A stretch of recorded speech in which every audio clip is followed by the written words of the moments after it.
This is an anthropologic model. This is what it looks like, and this is what it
everybody. Family also আমাদের দুটো guest আসবে একসাথে দিয়ে দেবো একার উপরে এত খাতা কেন না ফ্যামিলি একশো সিঙ্গল একশো সবাই জেনারেস দেখি আমরা খুব জেনারেস ফ্যামিলি একশো না আমরা তো ফ্যামিলি সবাই করা হয়েছে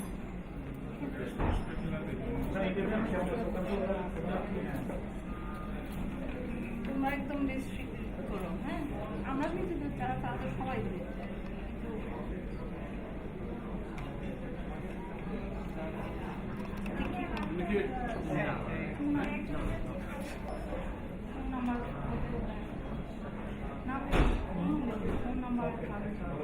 কোন মেডিকেল কলেজে কিছু পাশ লিখে দাও ইয়াং ফিজিশিয়ান এখানে না লিখে পরে কথা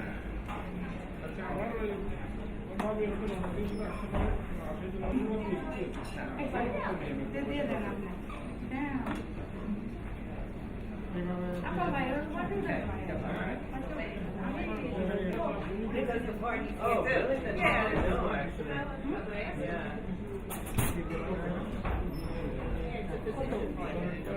স্যার 1000 আমি হয়তো 3000 সব মিলাই 4.5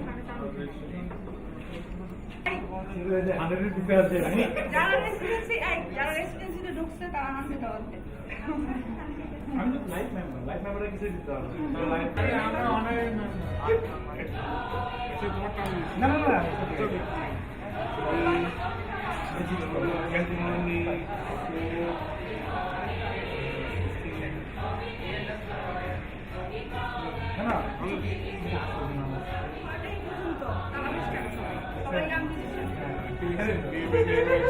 এখনো বেতন আসে না এবার নেই আমার অ্যাডভার্টাইজমেন্ট দিচ্ছি আমি 500 টাকা দিয়ে কারণ টাকা কম করছে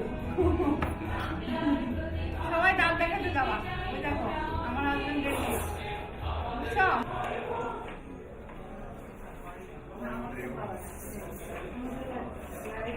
আপনি বসে এও থাকবে সামনে তুমি সামনে বসো ওকে হেল্প করো আমি তো চিন্তা করি আমরা যে আগে একটা জায়গা আছে চেনো আমাকে না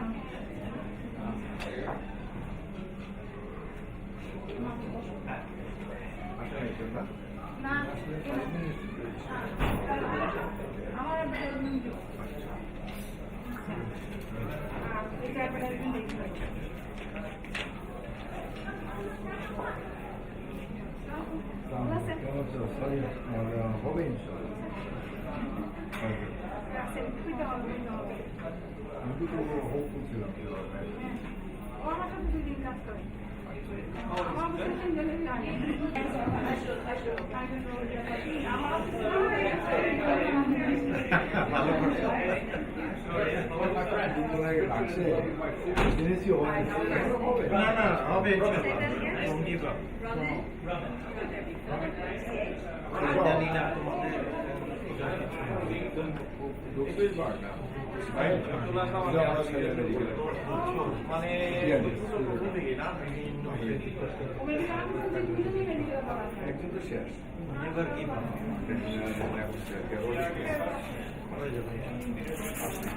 তুমি কি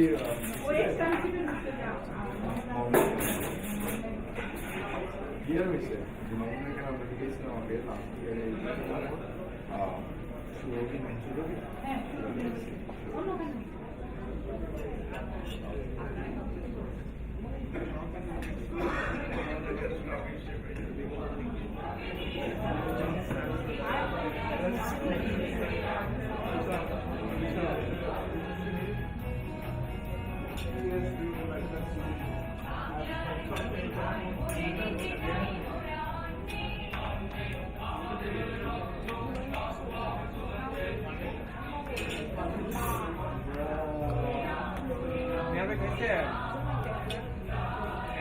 জি ভাই, ওই একটু ছোটখাটোর মধ্যে করতেছি আর কি। ভালো আছে।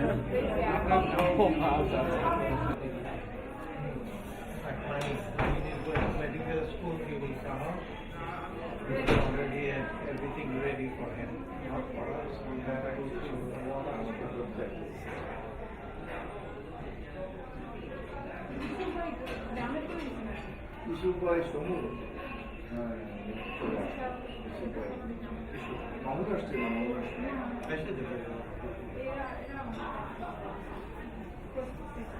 자, 좋습니다.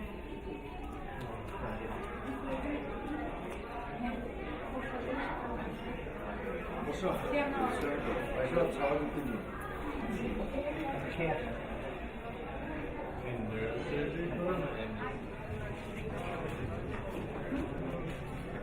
না ওরা হলো একটা হ্যাঁ কিন্তু রেজিস্ট্রেশনের এটাকে রেজিস্ট্রেশনে দিব যে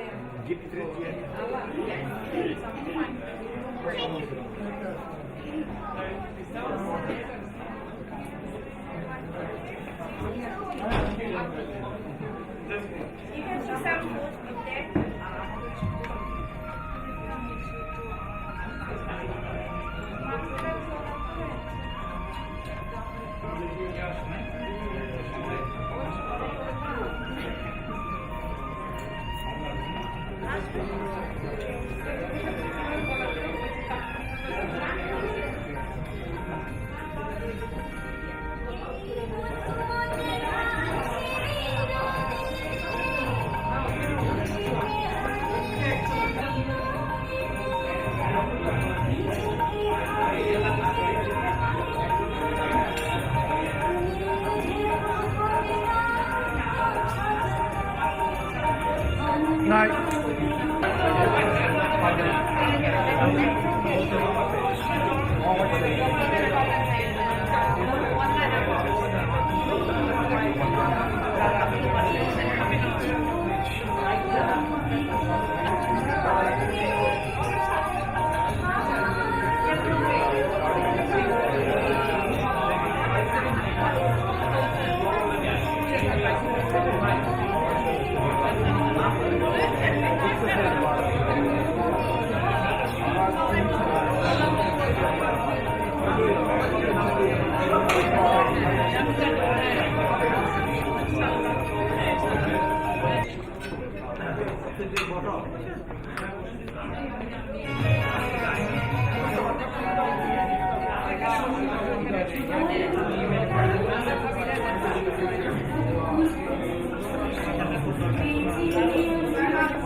Thank you.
না ওটা এই রেজিস্ট্রেশনের কাছে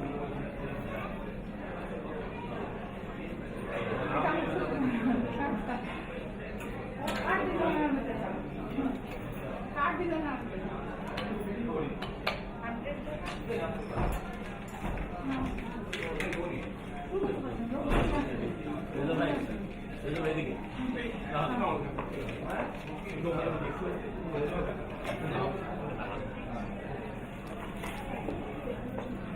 আমার মাথা না মারু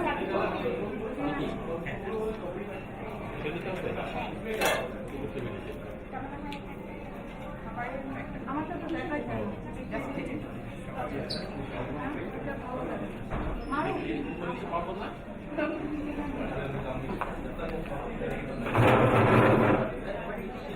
ও চলে যাবে আর এটা ওখানে যাবে after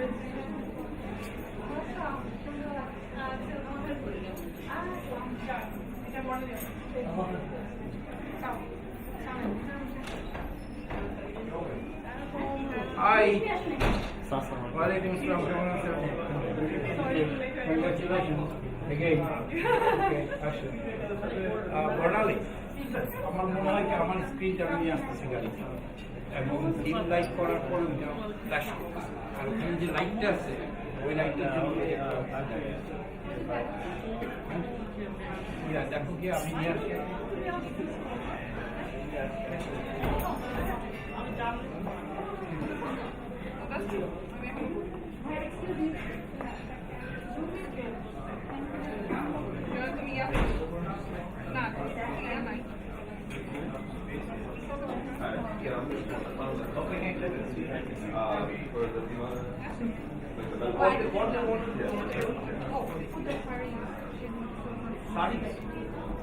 I will move this table here. Yes. Or if I just take the flower from here out, I'll take this flower out and it will come here. Yeah, so I'll move this to the left part and you can. I'm all set. Thank you. Hi. Apa tu advertisement ni set? Shilpi but ये जो flower है ना ये flower काफी मार और ये जो सारी ये इधर रखिए अंदर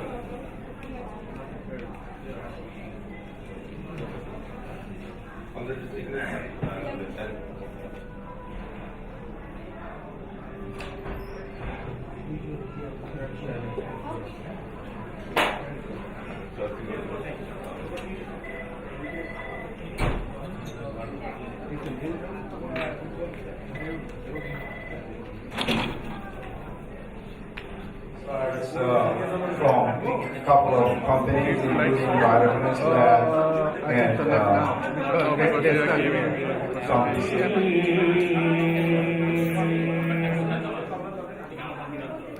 والعصر إن الإنسان لفي خسر إلا الذين آمنوا وعملوا الصالحات بالصبر صدق الله العظيم. السلام عليكم.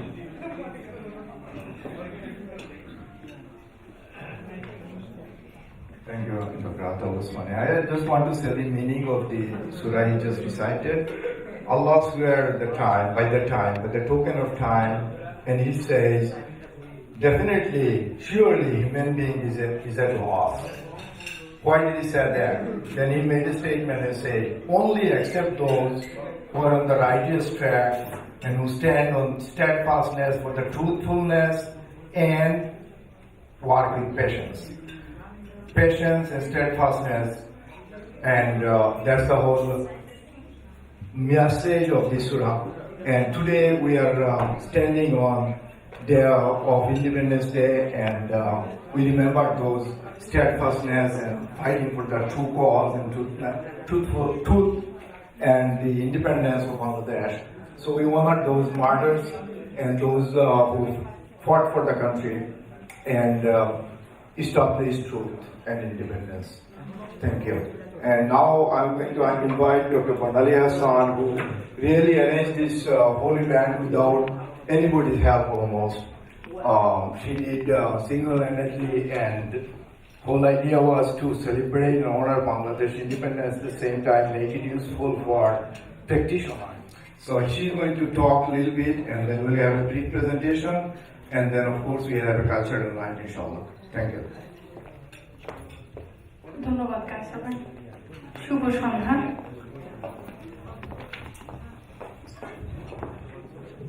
আমরা আমাদের 2018 সনে মহান স্বাধীনতা দিবস ইন্ডিপেন্ডেন্স ডে অনুষ্ঠানটি সেলিব্রেশন করার জন্য একত্রিত হয়েছে, এবং সাথে আমরা প্রাইমারি কেয়ার ফিজিশিয়ানসদের জন্য একটা ওয়ার্কশপের ব্যবস্থা করতে চেষ্টা করেছি। প্রথমেই আমি সবাইকে ধন্যবাদ জানাচ্ছি যারা যারা আমাদের অতি সুভাজন, অতি শ্রদ্ধার বিশেষ বিশেষ অতিথিবৃন্দ এবং আমাদের কলিগস, আমাদের ফ্রেন্ড, আমাদের সিনিয়র ভাই, আমাদের ইয়াং ফিজিশিয়ান জুনিয়র যারা চান্স পেয়েছে রেসিডেন্সিতে তারাও এসেছে, সবাইকে আমার প্রাণ দ্বারা শুভেচ্ছা জানাচ্ছি, আসার জন্য অনেক ধন্যবাদ জানাচ্ছি। এখন এবং আমাদের এখানে স্পন্সর যারা আছেন কিছুক্ষণ পরে তাদেরকে আমরা এক এক করে পরিচয় করিয়ে দেব, সেই জন্য তাদেরকে আমরা ধন্যবাদ জানাচ্ছি। শুরুতে আমি আমাদের নামগুলো একটু বলতে চাই। আমাদের এবারকার লাস্ট গত 2 বছরে আমাদের প্রেসিডেন্ট ছিলেন সালেহ সারওয়ার, আপনারা সবাই ছিলেন, সালেহ ভাই এখানে উপস্থিত আছেন। পাস্ট প্রেসিডেন্ট আবুল আজাদ, উনি এখন এসে পৌঁছানে। President elect Khandakar Maksud Rahman, general secretary Kaiser Chowdhury, treasurer Shanta Pal, scientific and social secretary Ataul H M. Osmani, young physician secretary আমি Barnali Hasan, member at large Siddiqui, doctor Siddiqui present আছেন, কামরুল আবেদিন অ্যান্ড আতাউল এইচ চৌধুরী। তো আমরা অনুষ্ঠানটি কথা না বলে শুরু করতে যাচ্ছি। সেটা প্রথমেই আমাদেরকে আমরা নিজ থেকে অ্যাকচুয়ালি আসবো, সেটা রিস্ক ম্যানেজমেন্ট এবং প্রিভেনশনের উপরে আমাদেরকে জানাবেন doctor Yusuf Fazlul Yusuf. Dr. Fazlul Yusuf উনি কারেন্টলি ফ্লাশিং হসপিটালে পিডিয়াট্রিক অনকোলজিস্ট ডিরেক্টর পদে নিয়োজিত আছেন। তাছাড়া আপনারা জানেন ভাইয়ার দুটা প্র্যাকটিস আছে এবং সুখী দম্পতি ভাবিও এখানে উপস্থিত আছেন। আমি ফজলুল ইউসুফকে আসার জন্য অনুরোধ জানাচ্ছি।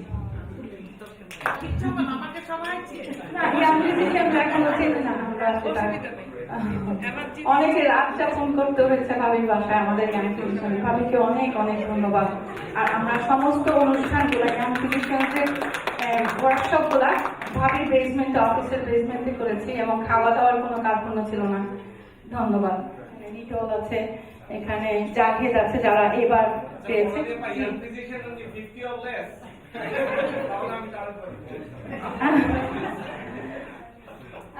Nice. Is to really talk about the risk management and the catastrophic effects that we face every day in our longitudinal practice. The practicing in New York City and the city anywhere in the USA is not doing just a practice. Practice involves a lot of other elements that we should be aware of. So I'm just going to touch by a little bit of everything. So any other questions, then I can answer later. But I'm not going to, definitely not go into the legal aspects of it. So let's start.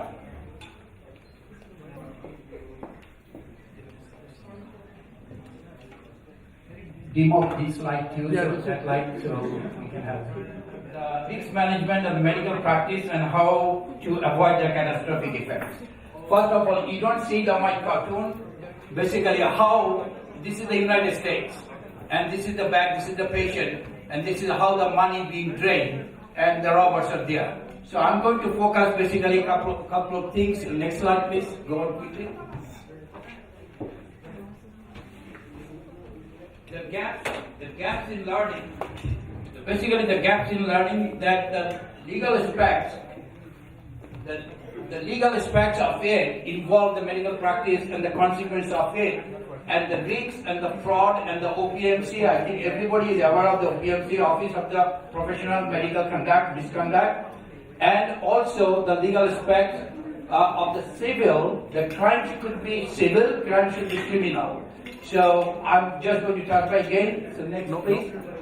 The objectives, the goals of this to familiarize with the risk factors of the healthcare for the practitioners. The common mistakes that we do in the medical practice.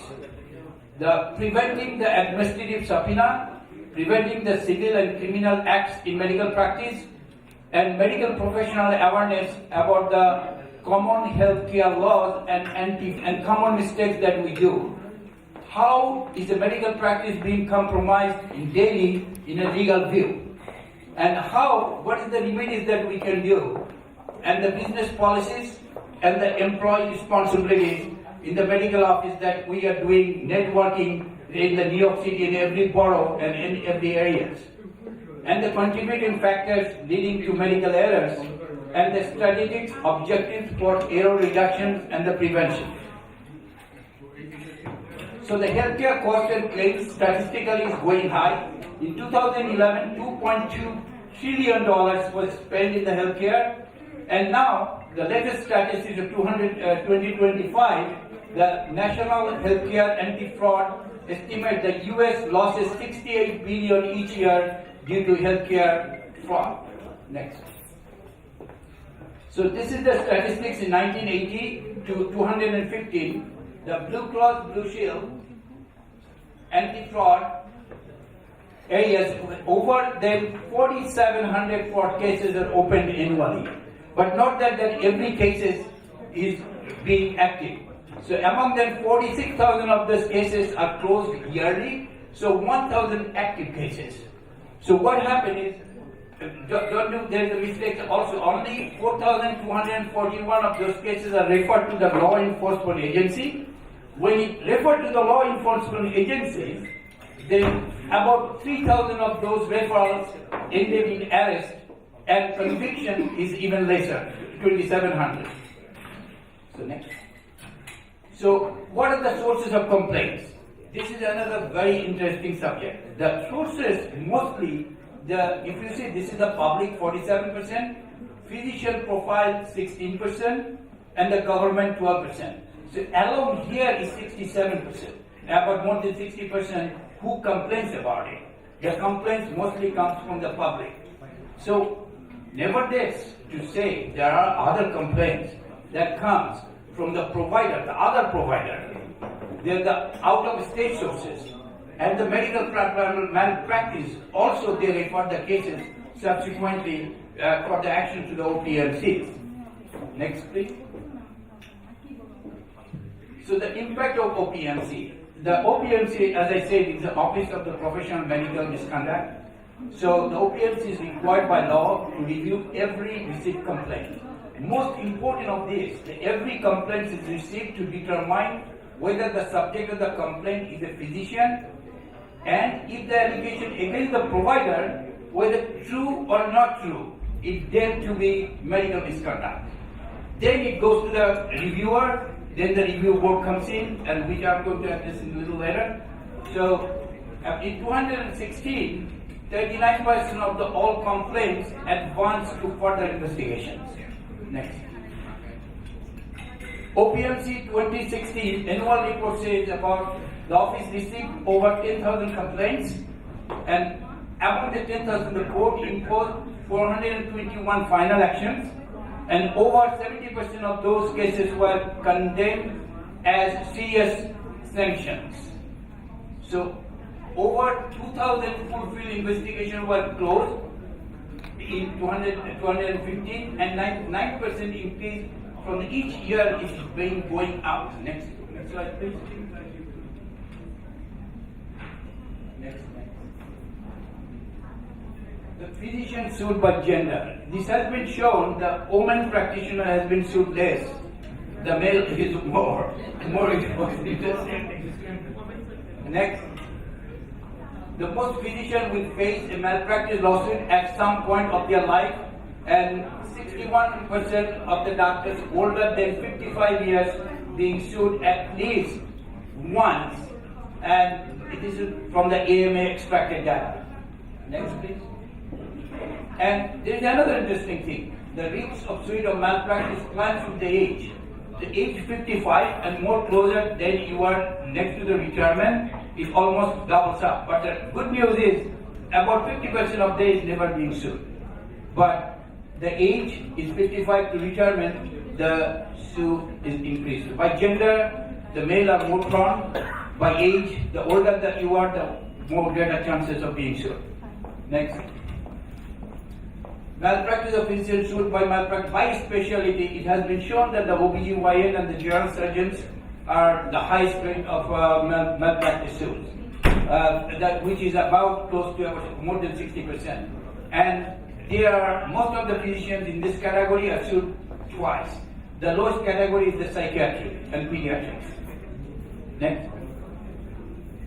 Complaint received by the OPMC 2012 and 2016.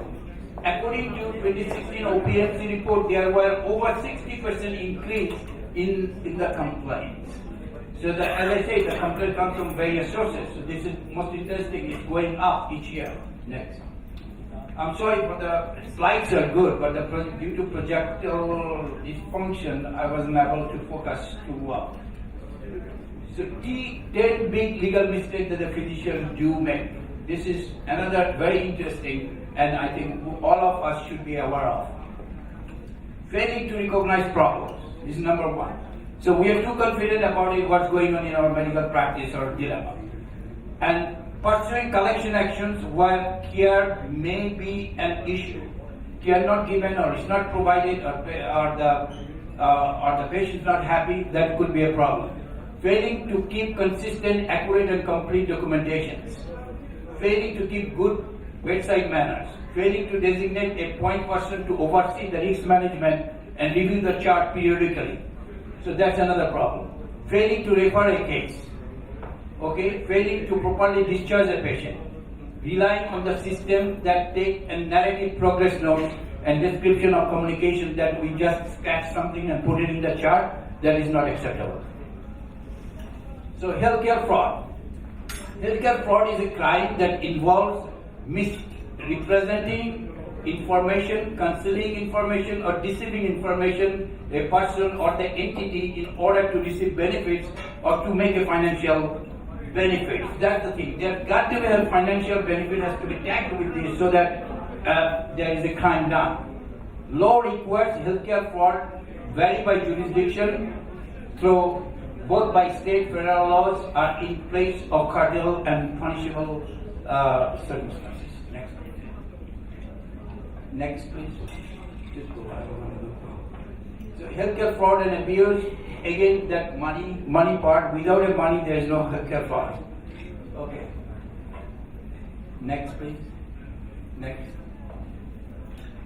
Types of healthcare frauds. So it could be by an individual, it could be by a other group of providers, it could be by the insurance company commit fraud. There are many types of healthcare frauds that's entangled. The primary goal of such fraud, again, is a financial reasons. Next. So this is a list of, I'm not going to go through all this. This is the list of fraud committed by medical providers and other coding system and many other various things. Next. Next. So 10 common healthcare provider fraud schemes. So this is another important subject, that billing for services not rendered is number 1, or upcoding it is number 2. So billing for non-covered services as a covered services. So now most of the insurance, they can by computer, they can easily isolate these kind of problems. Misrepresenting dates of service, misrepresenting a location of service, misrepresenting a provider of service, waiving deductibles and co-payments is not allowed by law. So if you waive a deductible, it has to be well plotted. The patient has a hardship in paying it. So document it in the chart and scan it and keep it in the records. So, incorrect reporting of diagnosis or procedure, including unbundling. We are familiar with bundling up and unbundling, I think. Over-utilization is another problem. Too many referrals to one single provider. Too many referrals for many other utilizations. That's another problem. Corruptions, that kickbacks and false or unnecessary insurance prescription and drugs. These are 10 reasons. Okay, next one. So related legal terms issues, I'm not going to go over this too much. Criminal charge, then civil lawsuits, then felony, then fine, then fraud, and then damages. Next. So these are just, I'm going to highlight restitution, punitive damages, fraud, intent, and jurisdiction and perpetrator. So there's a definition for each and everything, and civil plus criminal, it's all entangled. Okay, next. The State Board of Professional Medical Conduct, you can bypass this one. We don't need, we know the New York State has it. State here. OPMC Board investigates all complaints made against over 110,000 healthcare provider. Investigation are not exclusive to those who have complaints against them. All licenses, this is very important, all licenses who have been impaired or put into probation by the board, remember, they are monitoring it. So this is the message, nobody can get out of it. They have been monitoring it again, although the case has been closed against somebody, they are still monitoring it. Thank you. Next one. Can you go back a little bit? After this. Okay. This investigation process, basically, there is a board, 4 boards, and it goes the investigation group, and the board, and then the lawyer, then the jurisdiction, then finally to the judge. There's 4 sections of it. Next. The leading causes of malpractice allegations. Among the leading causes of malpractice allegations, the highest percentage of malpractice allegations in 2012, according to an infographic put forward by medical practitioner, insurer, and by Ted Rich Healthcare, based on the information pulled from the national health data, is missed, incorrect, or delayed diagnosis. this is one of the most important things. And the other important thing, the most of them is chest pain, and chest pain following some cardiac elements there. This is one of the top most cause. Next. So the legal mistakes that can lead to civil liability. So what is this? Engaging in driving activity that invites litigations. Even with an empty plate to drive and somebody hits you, when they see you in empty plate, automatically their flag goes up. So this is another thing that I'm not too sure that we should put an empty plate there. Becoming involved in business activities that seems too good to be true. That's it. Group practice, then referrals, then the home care, scientific and data, other elements. There's many of it. There's a list of it that I can cite. Failing to have sufficient insurance coverage to protect assets. So when you have malpractice, somebody thinks I have a liability insurance, but the liability insurance is not enough to protect all the assets. So that's another important aspect of to do it. So failing to notify insurance provider when there is a potential claims. Oh well, we got a claims and we just nothing going to happen. But irrespective of that, we should notify the insurance. Failing to tailor an insurance coverage. Everybody is aware of it. There's two kinds of insurance, and not to have a tailoring process is not good. Attempting to fix a problem alone with litigation. Failing to follow an attorney's advice. There is another suggestion that failing to settle when such action should be taken. So, failing to attorney's advice, and you've got to tell everything to the attorney that's happened. Do not keep anything on your pocket that's not to be disclosed, so that you can really. And again, too much rely on the attorney is not good. Basic job has to be done by the provider or the person being sued. Failing to consider an umbrella policy, those who has a lot of us has a medical practice, and I think there should be an umbrella coverage for everything, and not consulting a counsel in a timely manner. So these are the 10 legal mistakes that can lead to a civil liability. Just be careful that beyond your practice that can happen. Next. And the 10 big mistakes when charged with civil or criminal fraud. So taking too much or to the wrong people, talking too much to the wrong people. Because always, consult your attorney first and then go ahead with this. And then trying to respond without a counsel. Sparing counsel some of the details, which I have just a while ago. Failing to understand the physician's role as an employer and supervisors. So this is labor law and other things just got in there. So got to look. Failing to cooperate with the authorities. Keeping staff in touch. Producing records or documents for investigation without appropriate advice or procedure. Relying on the advice of the counsel as an absolute defense. Never ever do that.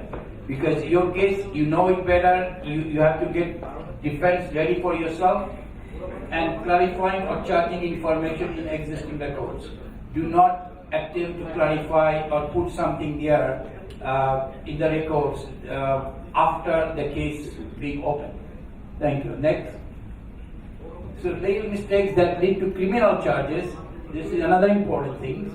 Upcoding and evaluation management. So upcoding 992.11 to 992.15. So that's another error, that inflating or misstating the medical necessity for cosmetic. This is another violating the anti-kickback laws, violating the Stark law, self-referral. So most of us were doing as a primary care as well as specialist, or we have an association with some other entities of business. That's where it goes, the Stark's law, self-referral.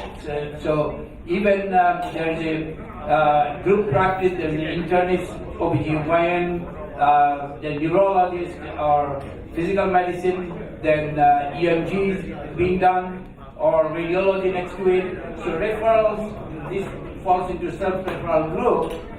and too many referral goes from there, then you are a subject of Stark's law.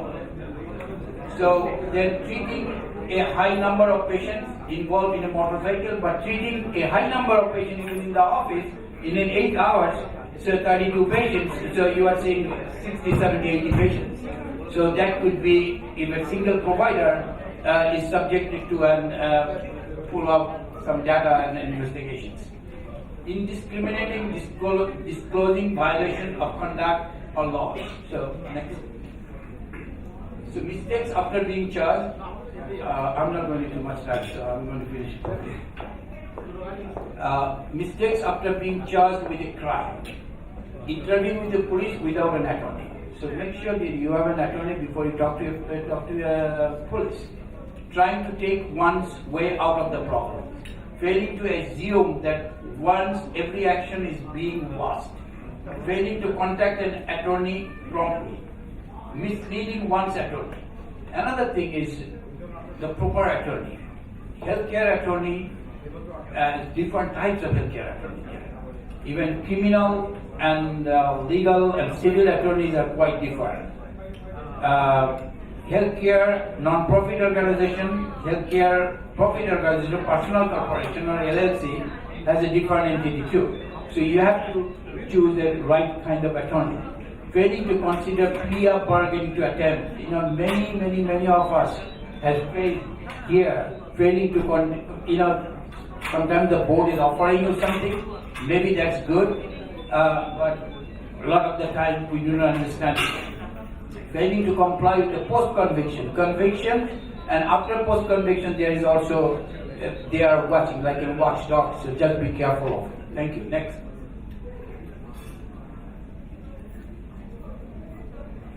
Okay. Mistakes hiring a lawyer. I'm not going to go this quickly. Next, just going to go. Both final actions in New York, go ahead. Next. Misconduct, you can go because short is the time. So go to the Administrative Review Board statistics of 2014 and 2016.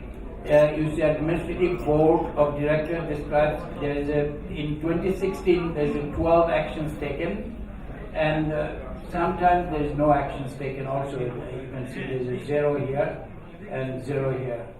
Okay, next. What can you do to avoid, prevent fraud? Protect your insurance ID cards. And be careful whom you are doing business with. Just now it's so easy, you can go through the data and Google search where to make your associations. So just be careful of it. And report the fraud properly. Next. What can you do to avoid, prevent healthcare fraud? Be informed. Read your policy and benefit statements, and beware of free offers. Sometimes most of the time there's an offer that is too good to be true. Just be careful about it. Next. So risk prevention strategies. This is my last slide. Prompt identifications. If there is a problem in the office, you can identify it quickly. You can correct it, or you have a vigilant. You have a team every week or every month. Go over some high risk patients. And review it. Investigation of the problematic issues. So once the problem identification, then you can easily correct it before it kicks into something. Implement a process of rectifications. And then prompt engagement of the oversight agencies, insurers, or institutions, because the problems may come anywhere in your atmospheres. So just be careful about it. So thank you very much. I'm going to end here, I think, just now. Thanks.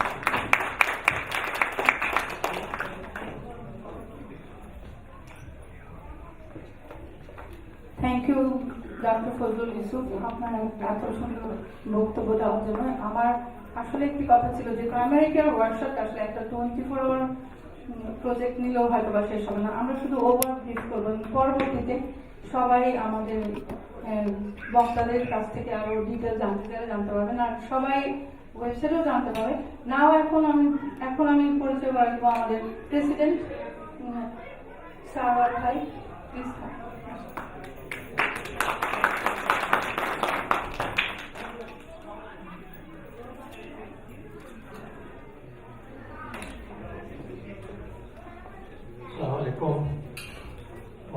স্বাধীনতা দিবসের শুভেচ্ছা সবাইকে।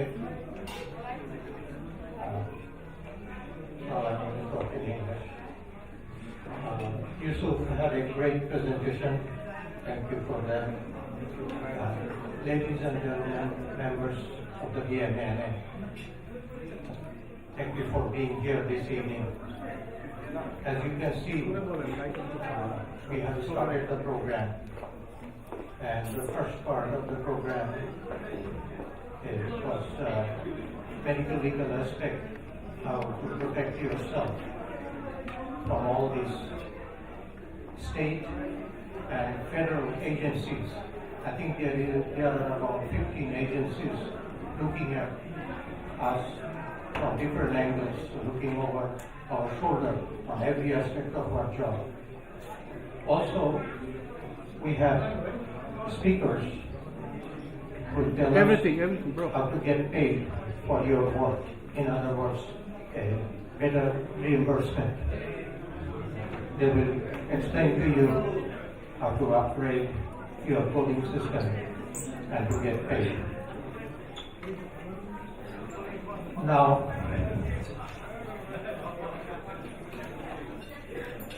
few things I guess Yusuf left behind, and one of them is what constitutes abandonment. Basically, what abandonment constitutes of is when you accept a patient, you have a duty to follow that patient. And it's like 24/7. As a primary physician, there is no other option. Many of us have more than one office and satellite office, and that makes it difficult for coverage, especially when you are going on a vacation, CME, you have to have a very good coverage system and also an answering system, an office staff who knows exactly what to call on this situation. The next thing was when you ask a patient to go to the hospital or emergency room, make sure that patient makes it to the emergency room and you follow through with phone calls. And the last one I'm going to give charge is many of us have accepted the position of hospitalist, and premature discharge is one of the sticking points. Because somebody sitting in Atlanta is trying to tell you when to discharge the patient. This is the medical director of some insurance. Don't listen to all this. Use your judgment, because end of the day, you are the one who is responsible for listening to the utilization review or HMO on insurance.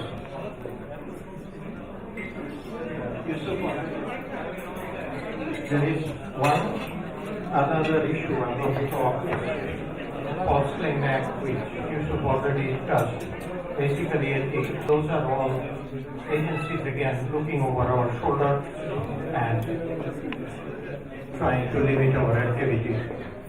Now, two issues I'm talking here now is one is employment in your office. Employment in your office sometimes comprises of your family members. When you have your spouse working for you or your children working for you, if they just have their name but not coming to the office at all, that brings up the issue of fraud. Although that gives some financial advantage of splitting your income and giving them some social security benefit and also some pension benefit, but make sure they at least spend few hours every day if it is a full-time job here. The other issue I notice often is fee, and your employees in the office. Understand this, the employees you have in your office are watching you. They may be the most reliable and most trustworthy employees, but again, they are watching you. So, after the end of the week, if you have any cash, meaning the fees or the co-pays, please put them in the bank. Because these employees can always go to one of the agencies and they can collect 25% of the recovery, meaning whether it's IRS or anything else for that matter. So be careful, even if they don't go, they can blackmail you for doing this. So don't play with the cash money, just do the right thing and don't open up the door for another one. Now, I'm at the end of my talk, and before I end, I would like to address an email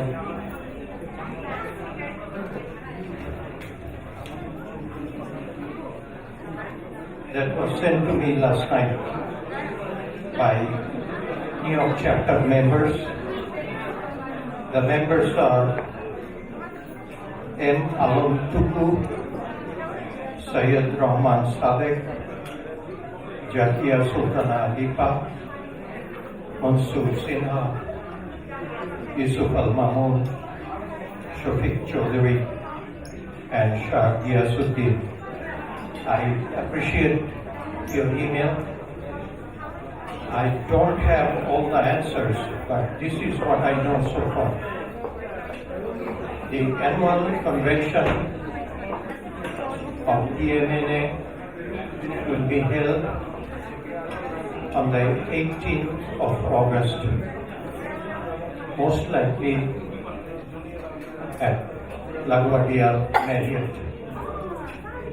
The election of the New York chapter will be held at the same time. We have elected the election commission members, and with their permission, this is what we have. The election commission member chairman will be Dr. Abul Kalam Azad, past president of New York chapter. Member Dr. Muhammad Ziaur Rahman, president-elect Central DMNA, and member will be Dr. Mustaq Siddiq, treasurer Central DMNA. So, this is what I have, but if you have any further questions, please get me after my speech. I'll be more than happy to share with you what I have and what I don't. These members of the Election Commission will function independently, and we need everybody's cooperation. Thank you. Meaningful use stage 2 health takes medical legal aspect of primary care physicians. সম্পূর্ণটা সম্পর্কে বলবেন doctor Kaiser ভাই, please আপনার কাছে অনুরোধ করছি। Doctor Kaiser উনি new ইয়র্কে আপস্টেট নিউ ইয়র্কে প্র্যাকটিস করছেন 24 ইয়ার, মাল্টি স্পেশালিটি একটি গ্রুপ প্র্যাকটিসে। ভাইয়ের অনেক এক্সপিরিয়েন্স আমরা খুব শীঘ্রই খুব অল্প সময় শুনতে চেষ্টা করবো। Good to see you all. Last 23 and change, almost 24 years, I have been practicing in upstate New York I started as an internist, along with Dr. Sarwar, who started cardiology practice on his own. I started in medicine. Then, looking at the market, we decided that it's not good to have a solo practice unless we get together. So we joined a corporation and made a corporation, in fact, for the doctors, subspecialty group, multi-specialty, including GI, anesthesia, surgery. And we formed the IPA a couple of years ago, and that's where everything started changing, in fact. Because everybody want to make money and at the same time want to work less.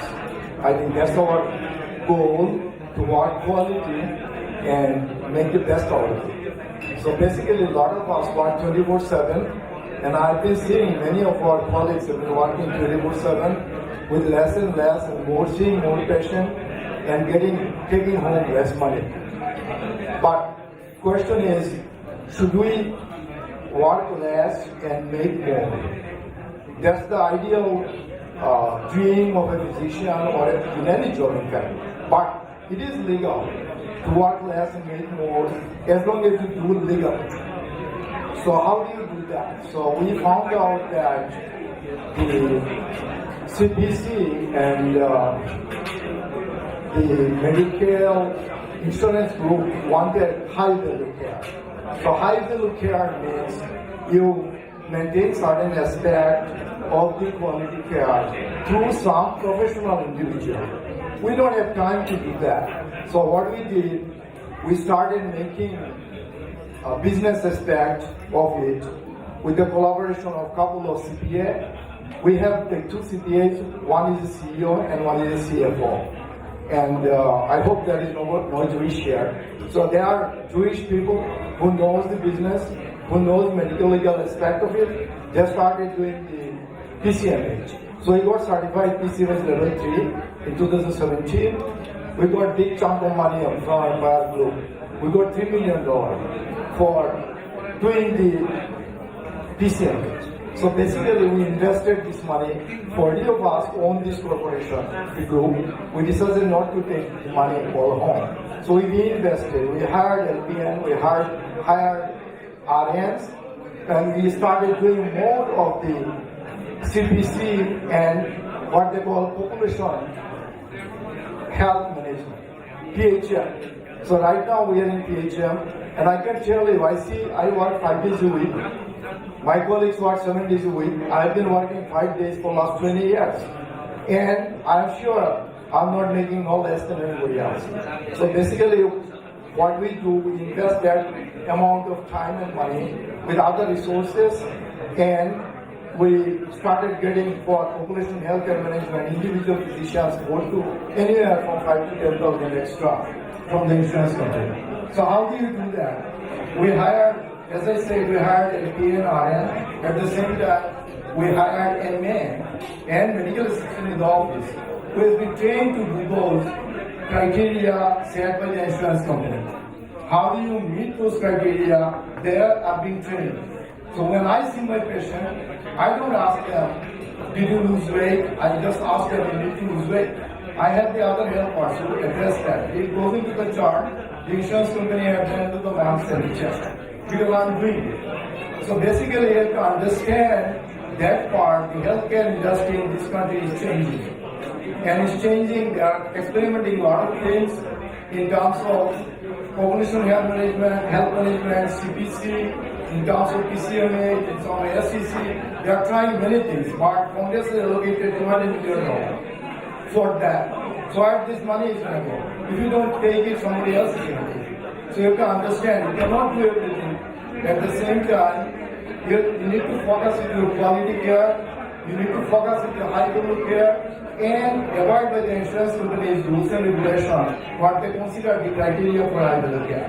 If you do that, you don't work like a slave 7 days a week, 24/7. You work less, at the same time, you make the best out of it.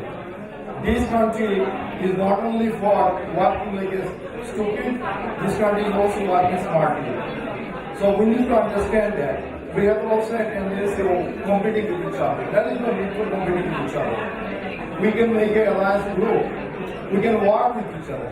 We have 40 physicians who are working together. We don't fight each other. I have my office, they have their own office. We don't sit in the same office. But we have this common interest. We belong to the common group. So you have to understand that kind of structure need to be developed among the physicians who is working in this city. I don't work in city, so I don't understand the full aspect of it, but basically it goes everywhere the same thing. You have to use the business aspect, use the right person, and use the right resources so you get the best out of it. Rather than working like 24/7 and taking this less money and more stress at home and making relationship with your kids and wife worse because you don't have enough time. Anyway, if you have any question, anybody now, I want to tell you also Medicare from 2018, they developed a criteria for practicing physicians. If you do a physical without any complaint once a year, you get almost $352 for having the patient coming to your office and say hi. Also, you do once in 6 months, that's for medical follow-up, and you get $254 for doing that, bringing the patient, asking how are you, did you sign did you think about the healthcare policy? I want you to think about it. So those kinds of set criteria is being defined, and you can do it, making a lot of money. Your medical assistant can do that, and you just say hi and finish the note. So basically, that's being started this year. So you need to understand to follow that. If anybody has a question, I can give you the code. I can tell you how to do it. Please get in touch with us. So we are here to help everybody. We have a couple of guys from CPC, I think, PCMH, and some Mr. Sufyan also came from here, government, and some other two professionals who can guide you through with the link how to get their system. And if you can do any help, we appreciate it. Thank you very much. আমি এখন অনুরোধ জানাবো doctor Mujibur Rahman Majumdar, pulmonary and critical care at Brookdale hospital. Doctor Mujib ভাই আমাদের মাঝে আছেন। আমরা এছাড়া আমাদের এখানে অনেকের নামে এখন বলবো আস্তে আস্তে সবার কথা। আর মুজিব ভাই আসলে আমাদের এখানে পালমোনারি থেকে আরম্ভ করে internal medicine, he is in the 5 critical and critical care, total 5 board certified. আমি সবসময় মুজিব ভাইকে বলি, মুজিব ভাই, we are so proud of you. আমরা একটা বোর্ড সার্টিফিকেট করতে আমাদের অবস্থা কাহিনী।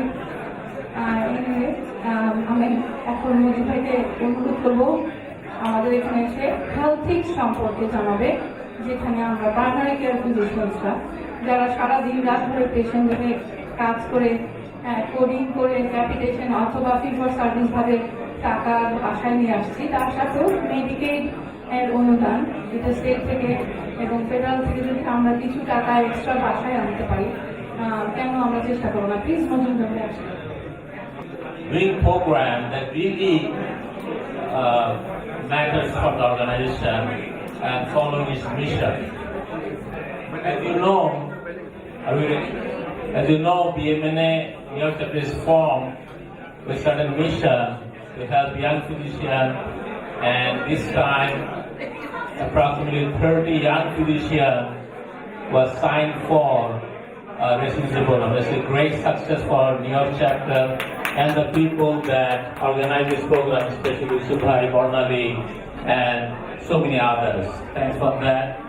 Again, I'd like to thank the president of New York chapter, who also went to Bangladesh and helped these victims of flood, which also gave a New York chapter mission to help Bangladeshi people, and also we help Rohingya refugees. I also would like to thank at this occasion that this is the first time I believe New York chapter is holding something like kind of a workshop for the primary care physician, which I think is very important for us to share this knowledge among the practitioners of New York. So let me start talking about something that I learned recently also. It's called Health Fix. As you know, this medicine in this country is becoming information-based, and a lot of rules and regulations are part of medicine that we have to live through. Things are changing very fast, and one of the things that happens recently is called health fix. What is health fix? Can you just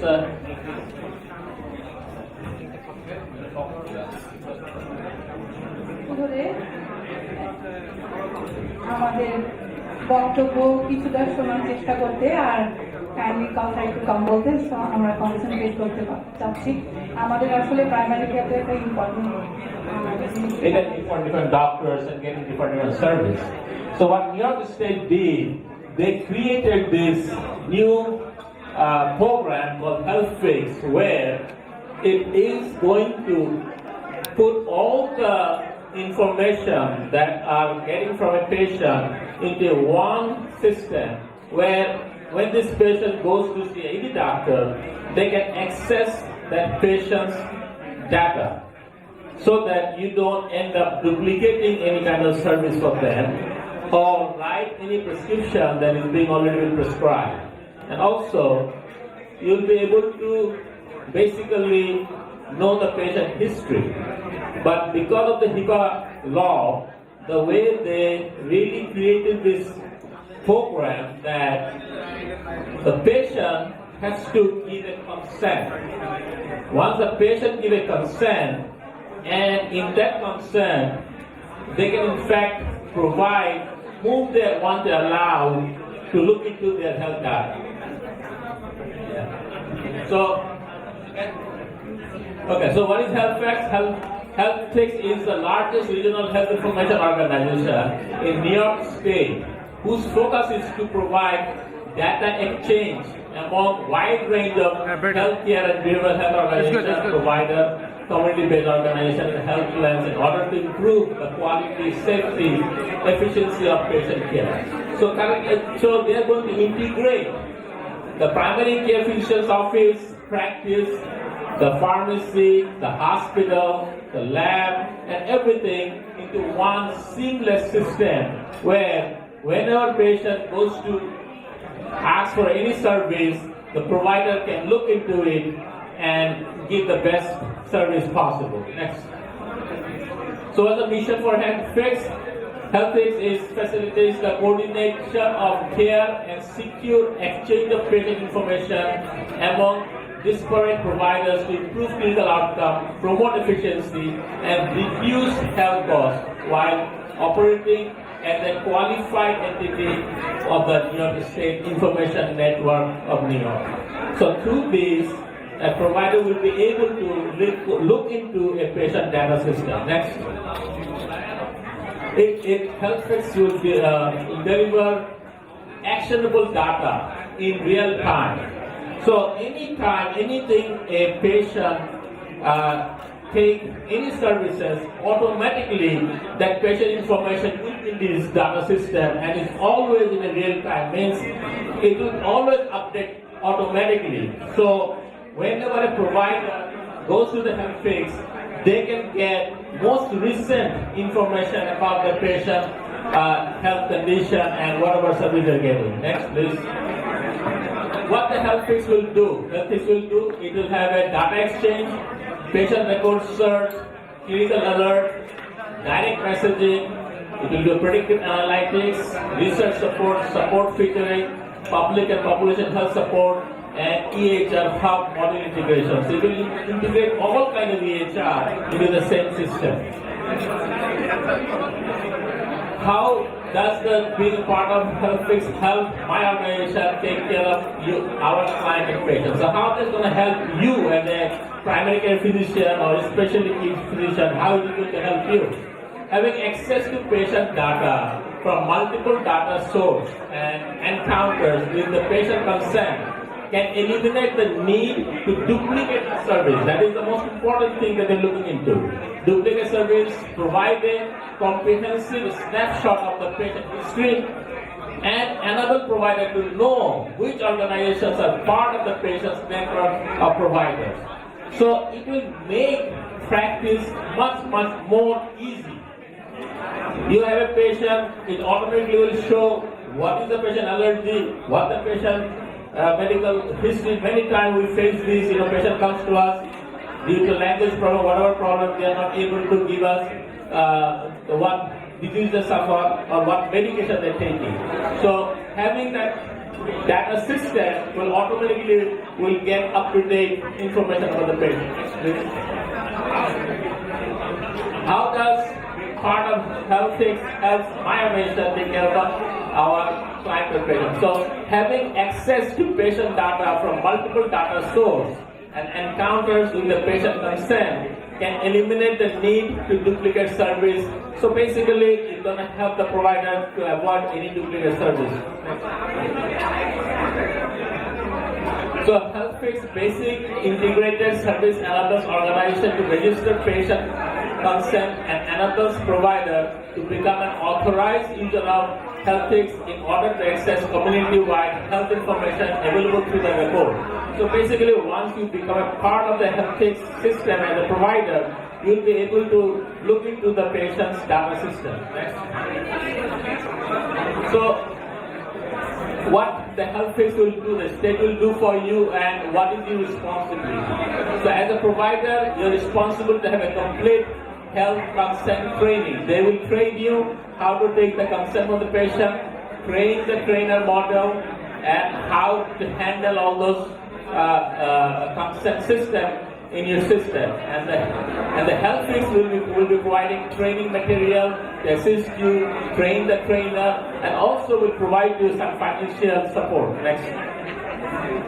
So basically, when you become part of this program, then you will be able to have a supply of secure data which will improve healthcare quality, efficiency, and effectiveness, provide a range of clinical information in real time, and facilitate the care coordination. Next. So healthcare business associates, once you get into this, you will be signed a business associate agreement. Each participant organization agrees to comply with the state information system and HealthFix policy standard. And as a business associate, HealthFix will hold all the information, and as a provider, you will be able to access that. Next. Next. So services, they will provide all kinds of services that I already mentioned in the past. Next one. So does the provider need a consent to access patient record? So as I mentioned earlier, the patient will have a consent system where patient can consent that yes, this particular doctor or this particular healthcare system or this particular hospital can access my record. Next. Next.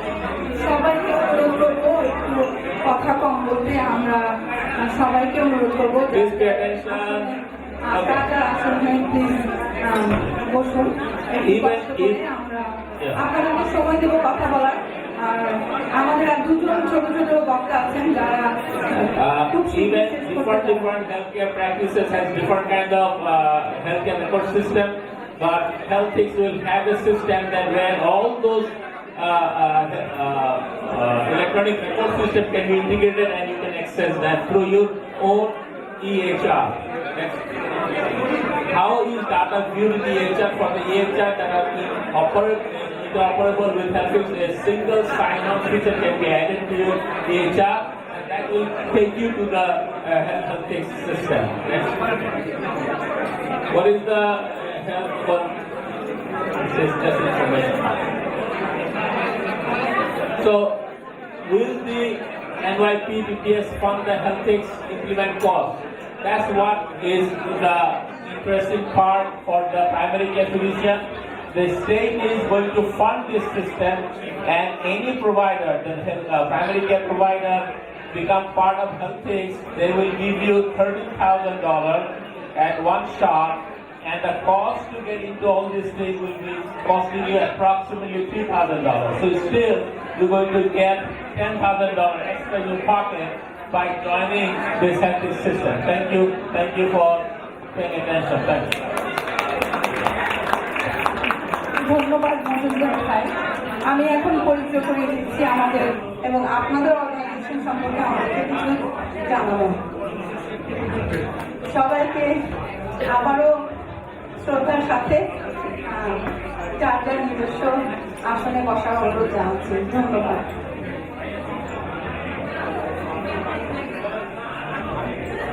Good evening, everyone.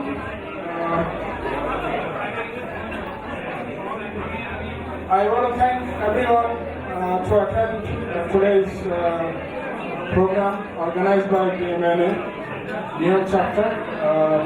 I'm one of the office bearers, but normally call me as one of the sponsors also. So I'm here on behalf of an IPA. Our IPA named Central Queens IPA, doing business as South Asian IPA. I'm one of the board members. So we just want to introduce our IPA, and our president, Dr. Ferdous Khandekar, will speak a bit about PCMH. So I want to invite President Central Queens IPA, Dr. Ferdous Khandekar. Dr. Ferdous Khandekar. I also want to invite here our board member, Dr. Maksud Chaudhary. Dr. Maksud Chaudhary. And I also want to invite our another board member, Dr. ATM Yusuf Shapon. Dr. ATM Yusuf Shapon. Shapon, please come to the podium. So we are from Central Queens IPA. This IPA was launched about a year ago. So I just want to introduce our board members, and I want to introduce our president, Dr. Ferdous Khandekar. He is going to speak a little bit about PCMH. Maksud bhai, if you can say just a few words. Assalamu alaikum. On behalf of Planetary Medicine in the New York chapter, thank you for organizing such a wonderful evening, and thank you for all this. And also I thank you our IPA organizer and board members to contribute this program. Thank you. Assalamu alaikum. আমি doctor Ferdous Khandakar, একজন internist. আমরা একটা board থ্রুতে আমরা একটা IPA run করি। ওসমানে ভাই already বলেছেন। আমি জানি this is not the time to talk about quality, PCMH, digit.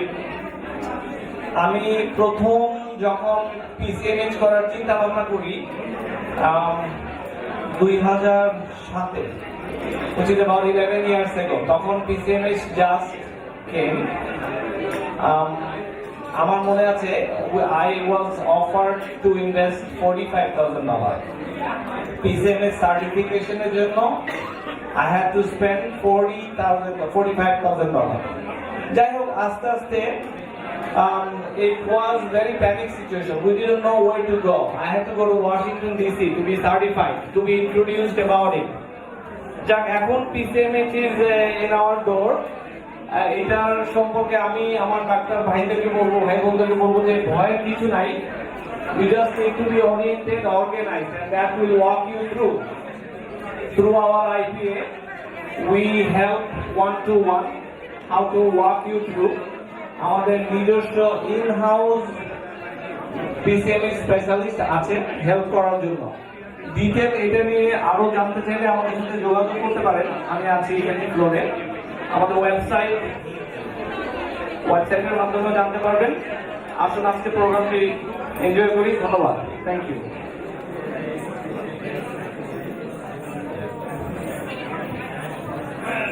আমাদের অনুষ্ঠানে আমরা প্রাইমারি কেয়ার ফিজিশিয়ান ওয়ার্কশপ অনুষ্ঠানে শেষ পর্যায়ে প্রায় চলে এসেছি।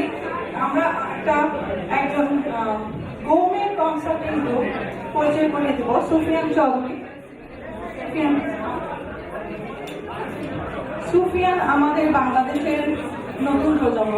সে এখানে রায়ান মিডল স্কুল থেকে পাশ করার পরে সে পড়েছে Francis Lewis went to Cornell University from our Queen's level.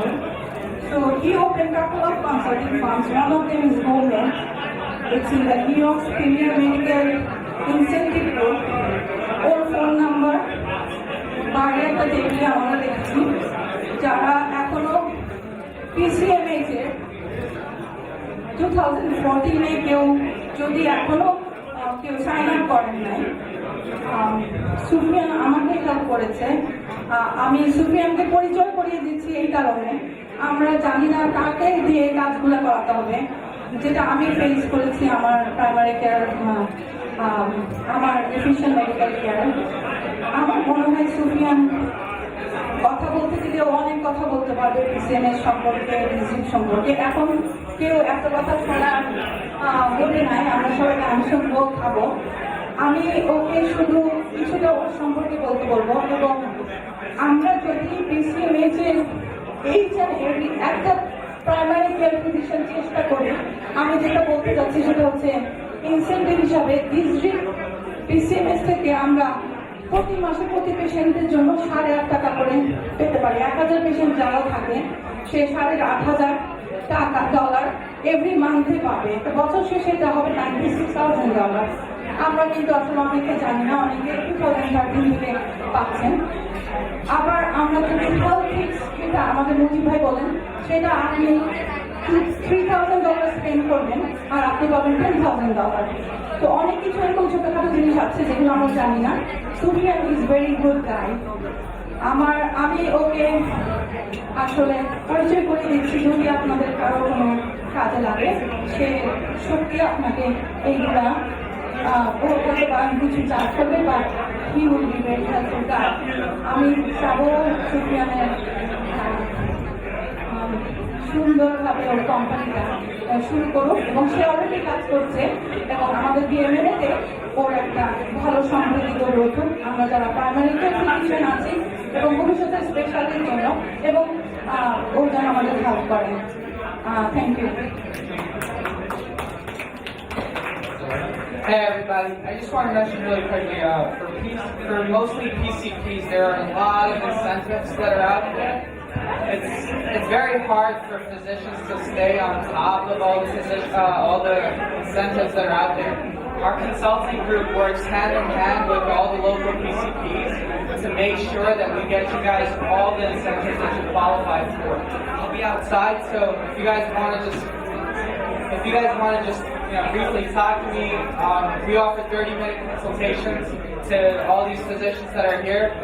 If you want to figure out what you qualify for, we will go through your EMRs, your HRs, we'll go through incentive programs that are available for you, and we're going to try to get you paid. Thank you guys. এখন ডাকবো আমার classmate তুষার আতাউল চৌধুরী। তুষারকে ডকুমেন্টেশনের উপরে খুব সংক্ষিপ্ত 2 মিনিটের উপরে কথা বলার জন্য। তুষার একটু প্লিজ আসুন। তুষারের প্রাইভেট প্র্যাকটিস জমজমাট। তুষার কথাই বলতে চায় না, যেন আমরা কোনো কিছু তোমার কাছে কিছু জোর করে বের করবো না। তুষার, আমরা তোমার জোর করে কিছু বলতে পারবো না, আমাদেরকে কিছু কথা বলো। ধন্যবাদ সুন্দর অ্যারেঞ্জমেন্টের জন্য Bangladesh medical association New York chapter. Actually documentation guideline, এটা প্রাইমারি কেয়ার বলেন, হসপিটালিস্ট ডকুমেন্টেশন বলেন, এটা খুবই একটা ইম্পর্টেন্ট ব্যাপার। আসলে এটা একটা বিরাট topic, at least 2-3 hours, at least 1 hour. So basically আমরা ডকুমেন্ট করি 3টা কারণে। ক্লিনিক্যাল পেশেন্টকে কীভাবে আমরা ফলো আপ দিচ্ছি, কীভাবে ট্রিট করতেছি। সেকেন্ড হচ্ছে আমরা অনেকটা বলতে পারি billing purpose, level 1, level 2, level 3, level 4, what are the elements of level 2, what are the elements of level 4, in the inpatient basis HLP করলে বা ICU-তে কীভাবে পার আওয়ার ডকুমেন্টেশন করা যায়, বিলিং করা যায়, আর কীভাবে 97 গাইডলাইন আছে, 95 গাইডলাইন। তো বেসিক্যালি আরেকটা ইম্পর্টেন্ট, সবচেয়ে ইম্পর্টেন্ট যেটা ইউসুফে আলোচনা করেছেন, লিগাল পারপাস, যে আমরা কীভাবে রিস্ক ম্যানেজমেন্ট, কীভাবে ডকুমেন্টেশন করলে আমরা লিগাল পিটফলগুলো অ্যাভয়েড করতে পারবো। সো এটা একটা long topic, and actually this is not the right time or right situation to discuss. In future, we have to discuss this with the PowerPoint presentation. And in short, বলতে চাচ্ছি যে same আমি দুটো example দিব within 2 minutes. That how documentation changes the billing code. Also it can help for legal purpose.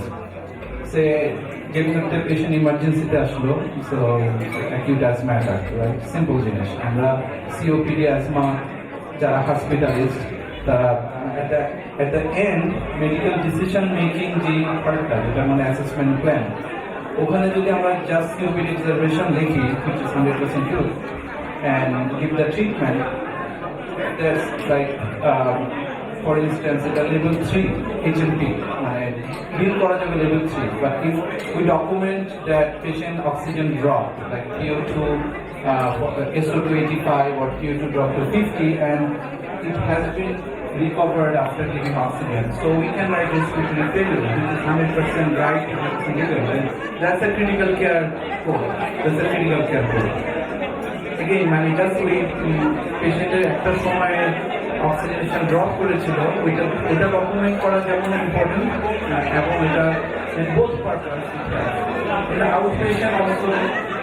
আবার in patient ধরেন একটা patient dehydration নিয়ে আসলো, creatinine 1.9, 1.10, he has other conditions like pneumonia, sepsis, but dehydration না লিখলে যে if you write renal failure, acute renal failure, that increases the coding, or it can be higher. Also, it helps in a legal purpose also. Patient was in renal failure. So basically, it's not that straightforward. We have to go by HNP, medical decision making, data points, like complication, how complicated the case are, এবং কতগুলো problem list. So it actually is beyond,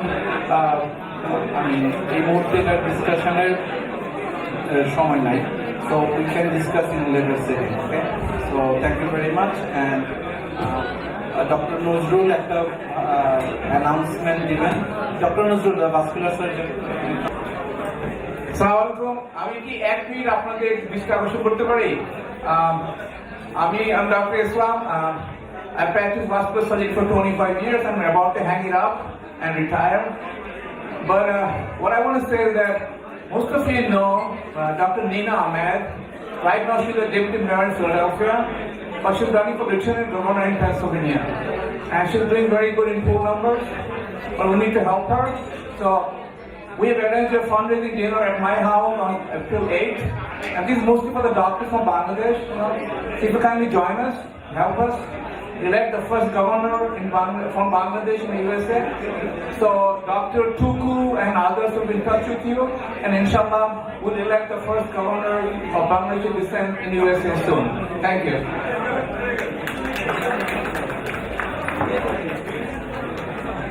ধন্যবাদ নজরুল ভাই।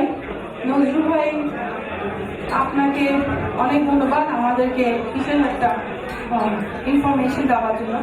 আমি এখানে সবচেয়ে ধন্যবাদ জানাবো যারা বহু দূর দূরান্ত থেকে এসেছে আমাদের নিউ ইয়র্ক চ্যাপ্টারের অনুষ্ঠান দেখতে। সে হচ্ছে এটা মহান স্বাধীনতা দিবস, ইন্ডিপেন্ডেন্স ডে, এবং প্রাইমারি কেয়ার ফিজিশিয়ান ওয়ার্কশপে যোগদান করতে। সে হচ্ছে আতিকুজ্জামান। আপনি যদি কাইন্ডলি আমাদেরকে সামনে এসে একটু হাত তুলেন, আমরা দেখতে পাবো। আতিক ফ্লোরিডাতে থেকে এসেছে, তার ওয়াইফ এবং বাচ্চা। তার ওয়াইফ হল আমিরুল ইসলাম, সলিমুল্লাহ 12 ব্যাচ, আমি সলিমুল্লাহ 14 ব্যাচ। টেক্সাস থেকে। আমরা ভাইয়াকে দেখতে চাই, একটু সামনে আসেন। এত দূর থেকে আসার জন্য ধন্যবাদ।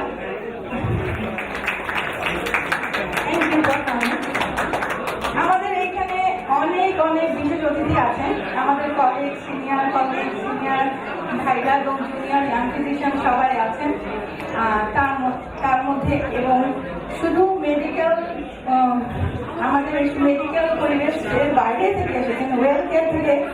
আমি জানাচ্ছি অসংখ্য ধন্যবাদ সালে ভাই, সালে Ahmed, senior managing director from well care. সালে ভাই যদি একটু সামনে চলে আসেন। আর রিপ্রেজেন্টেটিভ মার্কেট ফ্যাসিলিটির এনরোলার প্রাইমারি কেয়ারদের অনেক হেল্পফুল এনরোল করেন মোহাম্মদ এমডি ইসলাম তার সপরিবারে এসেছেন। যদি সামনে চলে আসতে নিতেন আমরা আপনাকে দেখবো এবং ধন্যবাদ জানাবো। সাথে আমাদের সাথে আছেন আরো time television Taher mister Abu Taher, আপনার দৃষ্টি আকর্ষণ করছি। আবু তাহের, আপনিও যদি একটু সামনে এসে আমাদেরকে দেখেন। সবাই একটু হাততালির মাধ্যমে করতালির মাধ্যমে আবু তাহের আপনি যদি একটু বোঝানো চলে আসেন। এখনই একটি নাচ দেখতে শুরু করবো। সবাইকে 5 মিনিটের জন্য আমরা ব্রেক দিব, তারপর আমাদের সুন্দর একটা নাচের অনুষ্ঠান শুরু হবে। সালবাই কাকুকে ধন্যবাদ, টাইম টিভি থেকে আমাদেরকে আসা। Bismillahirrahmanirrahim. Assalamu alaikum. Good evening, ladies and gentlemen. It is nice to be with all of you. I like this organization so much because this organization is helping so many young doctors to be doctors in America. This is the best part of this organization. I really like Dr. Barnali Hassan. She's a good doctor working in Jamaica, and thank you for organizing this event. It gives an opportunity to so many doctors to network among themselves. This is the best benefit you're getting this evening. Thank you very much. আসসালামু আলাইকুম সবাইকে। আসলে আমাদের কমিউনিটির একটা পরিচয় আগে ছিল যে সবাই মনে করতো যে আমাদের বাংলাদেশি কমিউনিটি যদি ম্যানহাটনের শুধু গাড়ি চালায়, কিন্তু আপনারা যে ফ্ল্যাগটা তৈরি করেন এই ফ্ল্যাগটা আমাদের প্রাইড অফ আওয়ার কমিউনিটি, এবং আমাদের যারা নতুন প্রজন্ম তারা আপনাদের ফুটপাথ, আপনাদের যে ফুটস্টেপ এটা অনুসরণ করে সামনে এগিয়ে যাবে। আগামী দিনে বাংলাদেশিদের ভবিষ্যৎ রচনা আপনারা যে অনুপ্রেরণা, আপনারা যে উৎসাহের সৃষ্টি করেছেন এই সংগঠনের মাধ্যমে, সেজন্য আমি টাইম টেলিভিশন এবং বাংলাদেশের পক্ষ থেকে আপনাদের সবাইকে অভিনন্দন জানাই। আমাদের সাথে আছেন মিস্টার আলম। আলম ভাই, আপনি কেমন? আলম ভাই আমাদের অনুষ্ঠানে এসেছেন, আমি ধন্যবাদ জানাচ্ছি। নাচ দেখাবে আমিরা,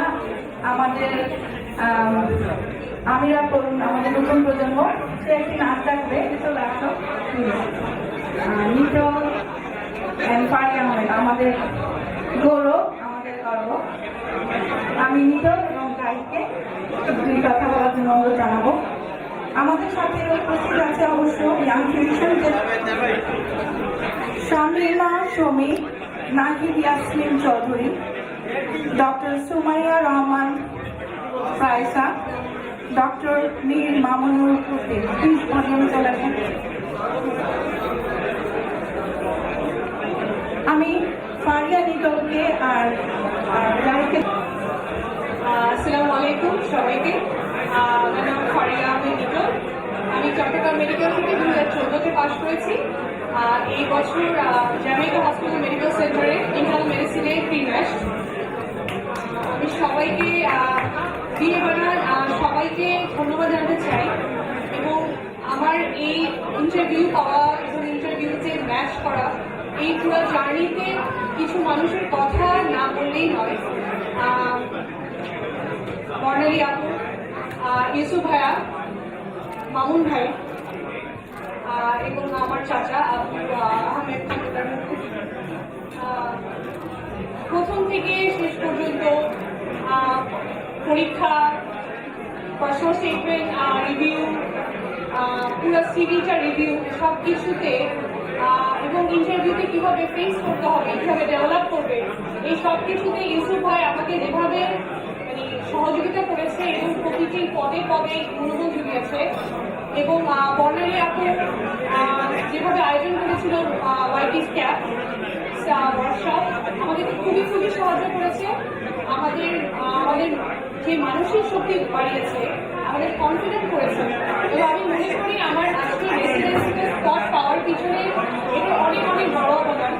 আমি এদের সবাইকে আমার অন্তরের অন্তঃস্থল থেকে ধন্যবাদ জানাই, এবং আমি pretty sure যে আমি কোনোদিনই এদিন করতে পারবো না, জব করতে পারবো না। আমার যারা পরের বছরে এবং তার পরের বছরে রেসিডেন্সিতে অ্যাপ্লাই করবে, তাদের সবার জন্য আমার একটাই অনুরোধ যে পড়াশোনা করতে হবে, this is must, but programme directors look for a package.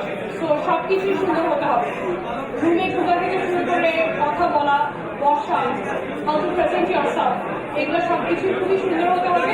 এবং এগুলো ডেভেলপ করার জন্য আমাদের যারা সিনিয়ররা আছেন ডাক্তার এখানে সবার যদি কাছে থাকা যায়, সবার কাছ থেকে হেল্প নেওয়া যায়, তাহলে এবছর 30 জনের হয়েছে, সামনের বছর ইনশাল্লাহ 60 জনের হয়ে যাবে। এভাবে আমরা বাড়তে থাকবো।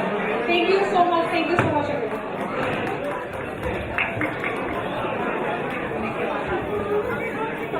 আমার নাম শেখ জাহিদুল ইসলাম, আমি চিরাবাংলা মেডিকেল থেকে ক্লাস করছি। এবং আমার ঘটনাটা একটু ভিন্ন, আমি একটু উল্টো। আমি আগে ফেলোশিপ করেছি জেরিয়াট্রিক্সে 1 ইয়ার উইদাউট রেসিডেন্সি। এই বছর আমি গ্রুপডাল হসপিটালে ইন্টারনাল মেডিসিনের রেসিডেন্সিতে চান্স পেয়েছি। সো আমার এই রেসিডেন্সি, এই পথ চলাতে অনেক মানুষের অবদান আছে। তার মধ্যে আমি বিএমএ-কে বলবো যে বিএমএ যে একটা বিগ প্ল্যাটফর্ম। আমার অনেক বন্ধু বান্ধব আছে বিভিন্ন দেশ, পাকিস্তান অথবা ইন্ডিয়া, তারা $3,000 to $4,000 খরচ করে একটা ইন্টারভিউ প্র্যাকটিস করে, কিন্তু আমাদের বিএমএ প্ল্যাটফর্মে আমাদেরকে ফ্রি করাচ্ছে। সেটা 15-20 জন স্টুডেন্টকে ফ্রি করাচ্ছে ইস্যুফায়।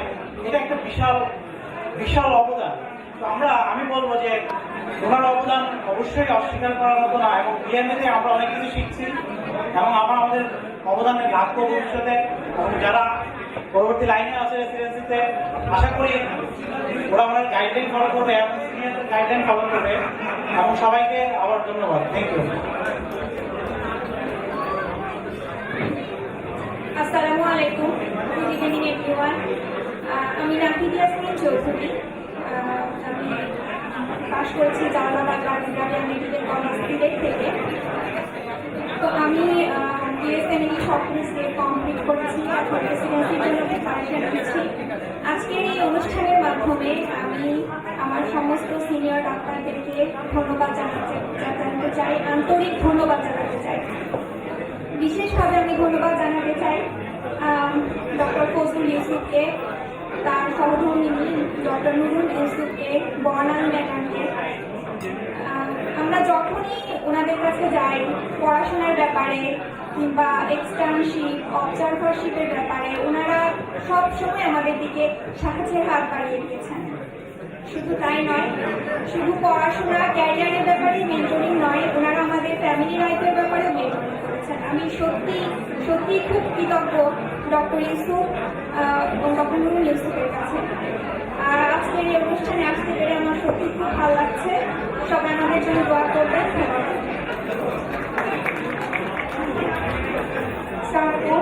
আমার নাম শারমিন শুনি। আমি এবছর রেসিডেন্সি ছিলাম। আমি স্টেপ 1, স্টেপ 2 সিবিএসইএস পাস করে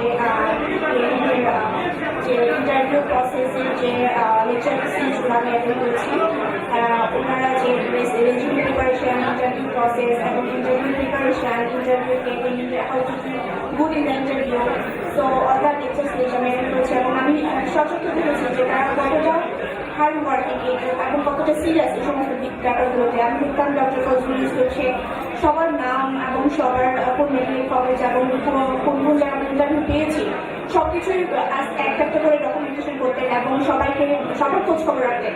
এবং ওনাদের অসীম হার্ড ওয়ার্কিং এর জন্য আমরা এবছর 33 রেসিডেন্সি পেয়েছি। আনফর্চুনেটলি আমার হয়নি, বাট আমি আশা করবো আমরা নেক্সট ইয়ারে পাবো। নেক্সট ইয়ারে আমরা আরো অনেক ভালো করবো। আমি সবার কাছে doctor doctor Yusuf, doctor Kaiser, doctor Mamun, doctor Saeed Sarwar, সবার কাছে আমি অসংখ্য কৃতজ্ঞ। সবাই আমাদের জন্য দোয়া করবেন। যারা আমরা এবছর পেয়েছি তাদের জন্য খুব লাভ, যারা আমরা পাইনি তারা যে নেক্সট ইয়ারে পাই। তো সবাই আমাদের জন্য থ্যাংক ইউ।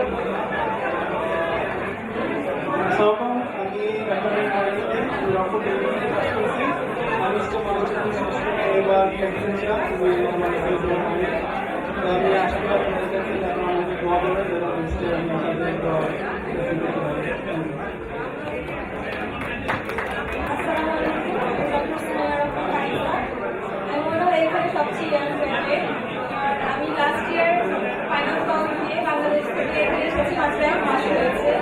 তো ডিপ্লোমায় আসতে পেরে আমি অ্যাকচুয়ালি অনেক বেশি খুশি, কারণ এখানে আসতে পেরে আমি প্রপার গাইডটা পাচ্ছি যে আমি কীভাবে সামনে আগাবো, কিভাবে কি করবো সবার কাছে আমি দোয়া চাচ্ছি। তোমাদের সবাইকে ধন্যবাদ। আমরা এখন নাচের পর্যায়ে চলে যাব। প্রথমে আমরা আমিরাকে বলবো যে আমিরা আমাদের নতুন প্রজন্ম এবং সে আমাদের 3 কন্যার 1 কন্যা। আমিরার মাকে বলবো যে আমাদেরকে একটু সাহায্য করো ও কোন স্টেজে অনুষ্ঠান। তো আমরা খুব শীঘ্রই আমাদের মিউজিক অনুষ্ঠানে চলে যাব।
থেকে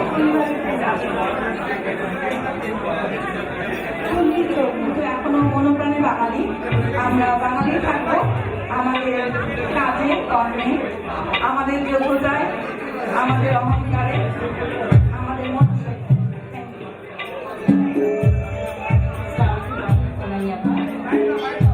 সবাইকে শুভরাত্রি।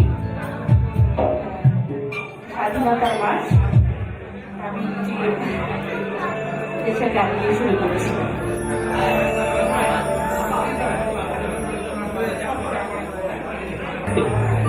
হ্যালো হ্যালো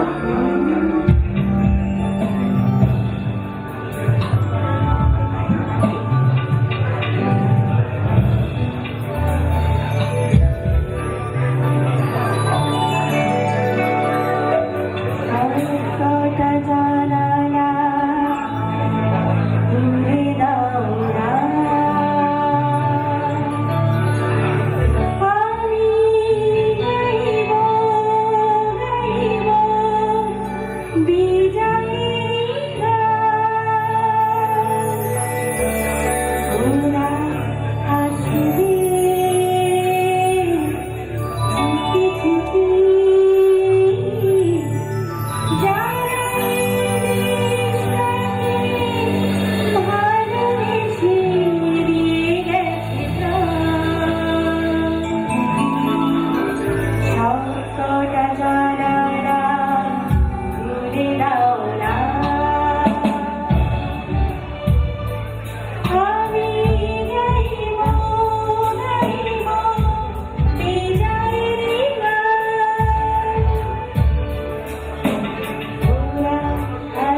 উপস্থিত হয়েছেন হাসান মাহমুদ, বিশিষ্ট রবীন্দ্র সঙ্গীত শিল্পী। আমি নিজেকে ধন্য মনে করছি ওনাকে। 24 ঘন্টা আগে উনি ঘুমাতে পারেন, আমরা দেখলে কাছে জানি। আমি এখানে আসার জন্য অনেক ধন্যবাদ জানাচ্ছি। এর মধ্যে আমরা এখন শুনবো নিশার গান। নিশা ক্লোজ আপে বাংলাদেশের মঞ্চকে রানিয়ে এসেছে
ইউনিভার্সিটিতে। ডক্টর মোহাম্মদ হান্নান, এখানে সবাই ডাক্তার, আমি শুধু নামটা বলতে সময় বাঁচানোর জন্য আমাকে মাফ করবেন। নুসরাত লোকমান, ফাতেমা চৌধুরী, ফাহমিদা রহমান, মকসুদ চৌধুরী, শামিমা বেগম, আতাউল চৌধুরী, ডক্টর জামান, মোহাম্মদ জামান, আমাদের জ্ঞান ফিজিশিয়ান নাহিদ আসিন, ডক্টর মীর মোহাম্মদ, সালেজের সারওয়ার, মোহাম্মদ সিদ্দিক, আনন্দ মালো। আমি সবাইকে ধন্যবাদ জ্ঞাপন করছি আসার জন্য। Sayed Rahman, Mohammad Azam, Mostak Siddiqui, Sinha Mansur, Jaber Khan, Nasin Elora, Abul Azad, Kabir, Mohammad Anwar, doctor Riza, ATM Yusuf, Shafiul, doctor Akibuzzaman from Florida, Dr. S. Hassan, Dr. Saif, Dr. Selina, and Habib, Munibur Rahman, and Abba, এবং আরো অনেকের নাম আমি বলতে পারিনি, আমি মাফ চাচ্ছি। সবাইকে এখানে কষ্ট করে আসার জন্য ধন্যবাদ। এবং জাতি আপা, সবার নাম আমি যদি কারো নাম মিস করে থাকি আমাকে মাফ করবেন। সবাইকে আমি অসংখ্য অসংখ্য ধন্যবাদ জানাচ্ছি। আমি আরেকটি অনুরোধ রাখবো, যারা এখনো রেজিস্ট্রি করেন নাই তারা রেজিস্ট্রি করে রাখবে অনুদান দেওয়ার জন্য। আর তাদের আত্মীয় বা ফ্যামিলি মেম্বার এক্সট্রা এসোসিয়েশন তাদেরকে আমরা এতে চার্জ করেছিলাম। সবাইকে অনুরোধ রাখবো সে ব্যাপারে একটু দৃষ্টি রাখার জন্য। আমি দুঃখিত এই কথা না বলা কথাগুলো বলার জন্য। আসলে আমাদের এত সময় ছিল না স্পন্সর জোগাড় করার জন্য। আমি দুঃখিত যে আমরা আপনাদেরকে কিছুটা অনুদান আশা করেছিলাম। ধন্যবাদ। এখন আমরা আবার গানের সুরে ফেরত যাবো, স্বাধীনতা, মহান স্বাধীনতা দিবসের গান দিয়ে। বিশাল কেমন লাগছে তোমার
ভালো?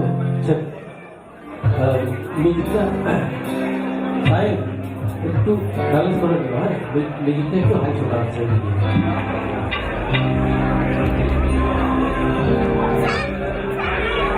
আসসালামু আলাইকুম, আমি লিমন চৌধুরী। দেশের জন্য যারা শহীদ হয়েছেন তাদের শ্রদ্ধা জানিয়ে আমি শুরু করছি। আর সেসব মিউজিশিয়ান ভাইদের প্রতি রইল আমার শ্রদ্ধা।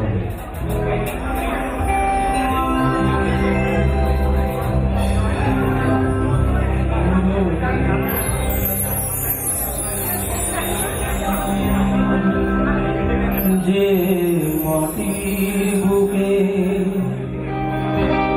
ঘুমিয়ে আছে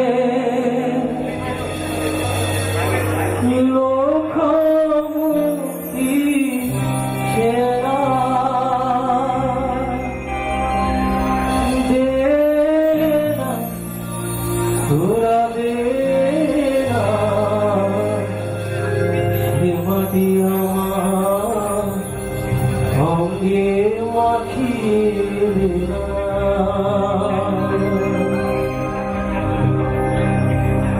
যে মাটির বুকে ঘুমিয়ে আছে লক্ষ মুক্তি সেরা, তোরা দে না সে মাটি আমার অঙ্গে মাখিয়ে দিনা, যে মাটির বুকে ঘুমিয়ে আছে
মুনির ভাই আমাদের বেড়ে ওঠা দেখেছেন, আমাদের ছোট থেকে আমার বেড়ে ওঠা দেখেছেন।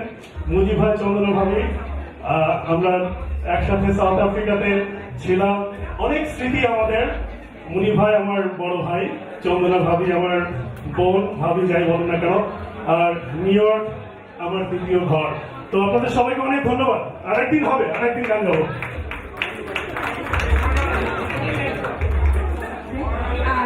আমি কি একটু আজাদ ভাইকে আজাদ ভাই একটু একটা গান শোনানোর জন্য, আর এরপরে আমি আমার প্রেসিডেন্টকে এবং আমাদের জেনারেল সেক্রেটারিকে মঞ্চে আসতে বলবো। আজাদ ভাই গানের পরপরই আমরা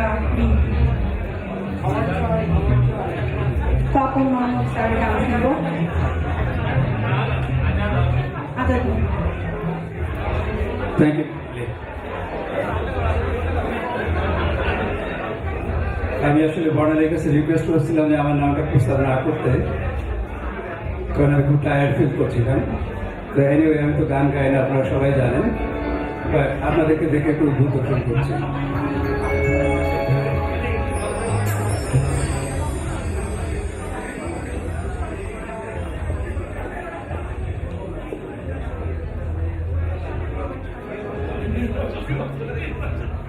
সালাম সালাম সালাম, হাজারো সালাম। সালাম সালাম হাজার সালাম, সকল শহীদ স্মরণে আমার হৃদয় রেখে যেতে চায় তাদের স্মৃতির চরণে। সালাম সালাম হাজার সালাম, সকল শহীদ স্মরণে আমার হৃদয় রেখে যেতে চায় তাদের স্মৃতির চরণে। মায়ের ভাষায় কথা বলাতে, স্বাধীন আশায় পথ চলাতে, মায়ের ভাষায় কথা বলাতে, স্বাধীন আশায় পথ চলাতে, হাসি মুখে তারা দিয়ে গেল প্রাণ, সেই স্মৃতি নিয়ে যায় গান, তাদের বিজয় মরণে আমার হৃদয় রেখে যেতে চায় তাদের স্মৃতির চরণে।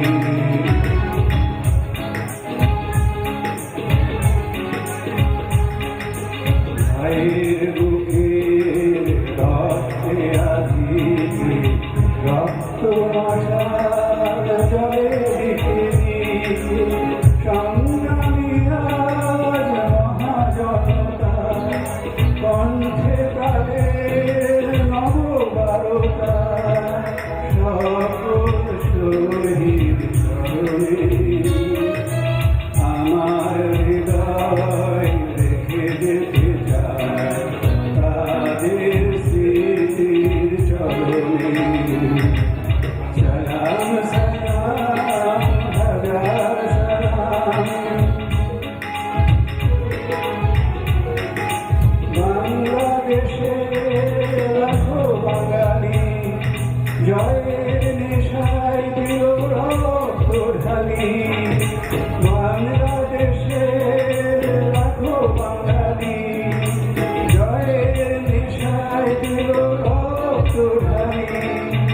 আলোর বেলালি ঘরে ঘরে যাই, ঘুটিয়ে মনে আধার জালি, সকল শহীদ বরণে আমার হৃদয় রেখে যেতে চায় তাদের স্মৃতির চরণে।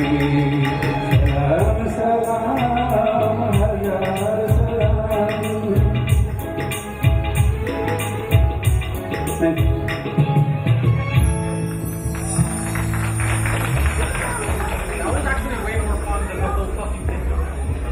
ধন্যবাদ আজাদ ভাই, এত সুন্দর গান আমাদেরকে পরিবেশনা করার জন্য। আমরা তো ভুলেই গেছিলাম যে আমরা গান শুনে সত্যি আমরা বাংলাদেশে চলে গেলাম।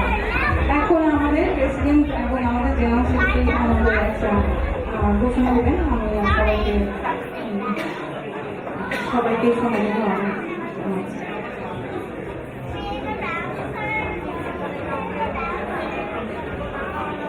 আসসালামু আলাইকুম। আমি এখন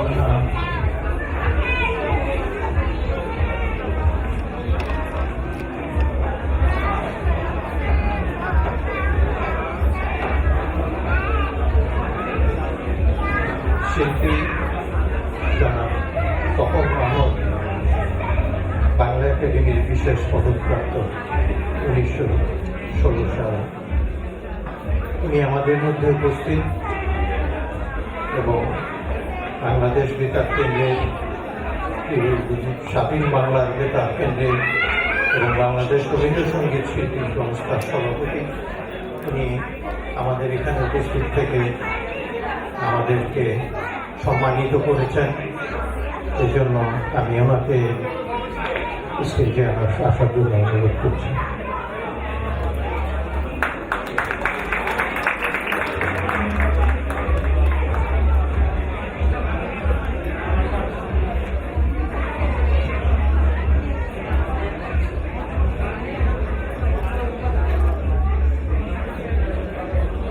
আমি এখন মানুষরাকে আমাদের জন্য একটা কথা বলার পড়বে। আপনাদের সকলকে আন্তরিক শুভেচ্ছা। আমি আসলে কথা বলার মতো অবস্থায় নেই, কারণ আমি এখানে এসে অনেকটা পথ ভ্রমণ করে আসতে হয়। প্রথম আমার আমেরিকায় আসা, গতকাল এসেছি রাতে, কিন্তু এখানে এসে মনে হচ্ছে আমি বাংলাদেশে আছি। আপনাদের বাংলাদেশের প্রতি যে ভালোবাসা, যে আন্তরিকতা প্রকাশ প্রমাণ এখানে আমি বসে বসে দেখছিলাম, শুনছিলাম এবং পাচ্ছিলাম। আমি সত্যি অভিভূত। আমি আপনারা বিদেশে বসে বাংলাদেশকে যেভাবে ধারণ করে আছেন, সেজন্য আমি আপনাদেরকে কৃতজ্ঞতা জানাই। সকলকে ধন্যবাদ। আমি ইএমএনএ নিয়োগ চ্যাপ্টারের তরফ থেকে শিল্পী তপন মাহমুদকে একটি ছোট উপহার দিয়ে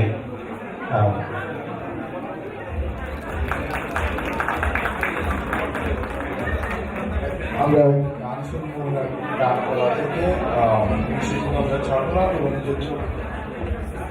তখন আপনি যদি আমাদেরকে একটা গান শোনান, একটা দুইটা যা পারেন ভালো লাগে, এক লাইন দুই লাইন, আমরা খুব খুশি হব।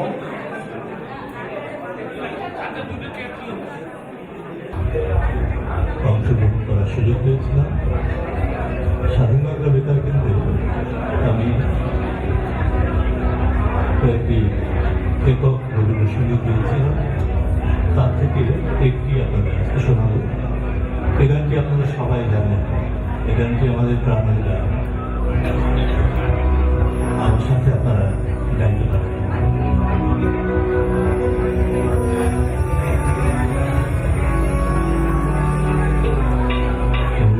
আমার দেশের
আপনার কি রবীন্দ্রসঙ্গীত শুনবেন? আমি পুরোনো আধুনিক গান শোনাবো।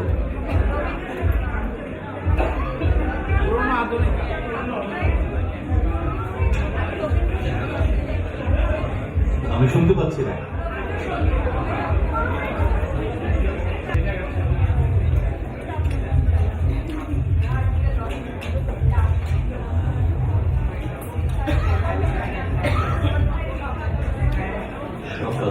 আমাদের তো বইটা আচ্ছা আমি যতটুকু পাচ্ছি শোনাবো।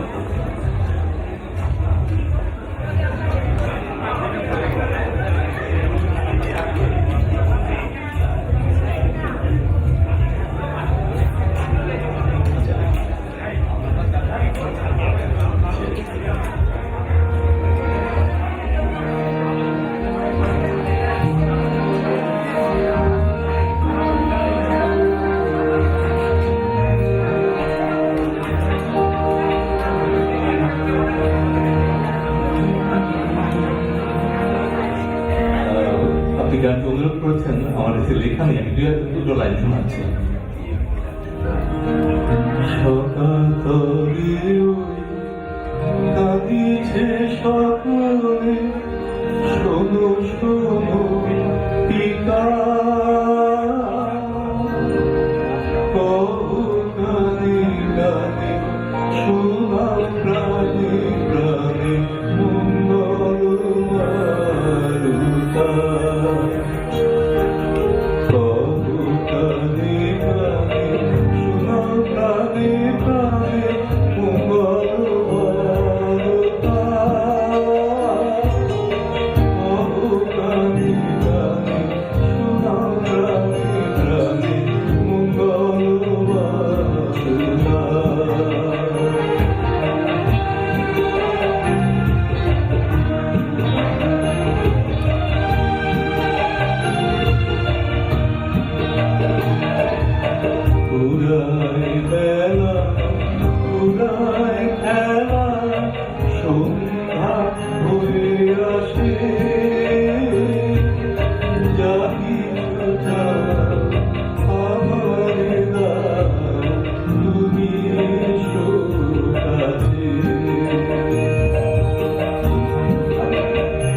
দুঃখিত, আমার মন থেকেই খাচ্ছি উন্নতি গান।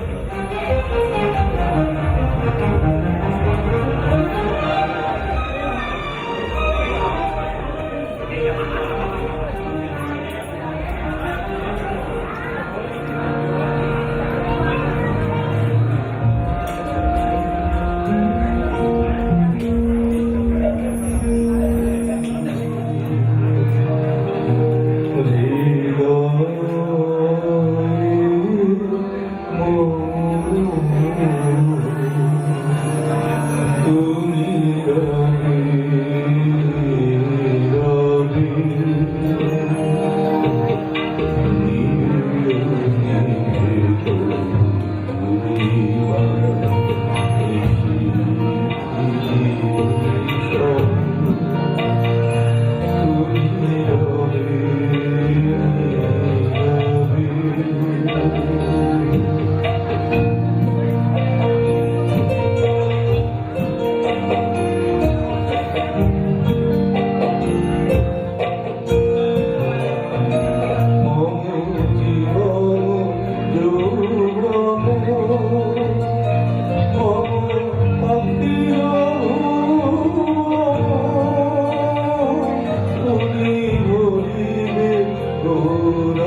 সৌরভে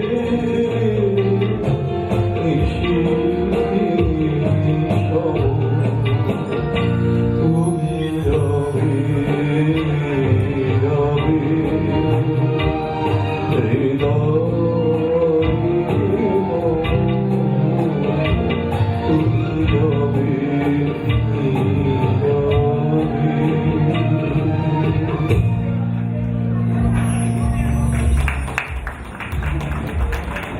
আপনাদের অনেক ধন্যবাদ যে এত কষ্ট করে আমার গান শুনেছেন, কারণ আমি বুঝেছি যে আমার গান ঠিক মতো গাওয়া হয়নি। অনেক ধন্যবাদ।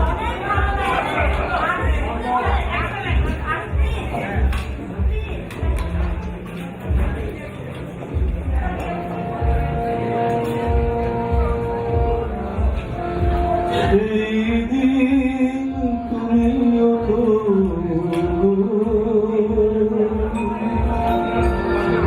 জানি ভুলে যাবে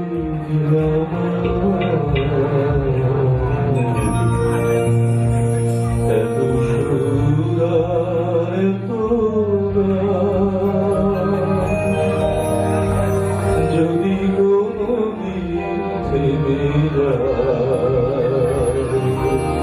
সেই দিন তুমিও তো জানি ভুলে যাবে যে এত সুরা এত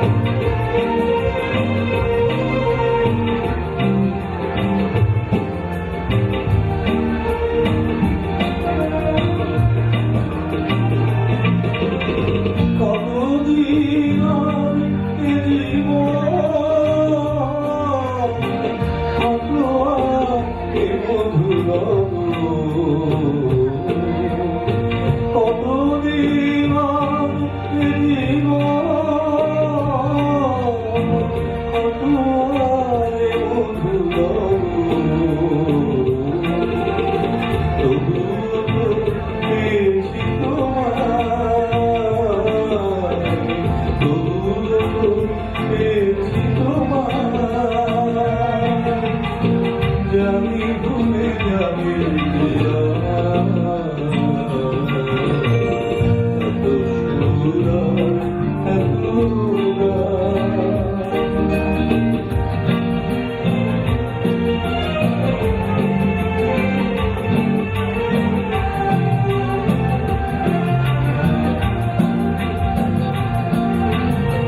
আমি তো গেছি সেই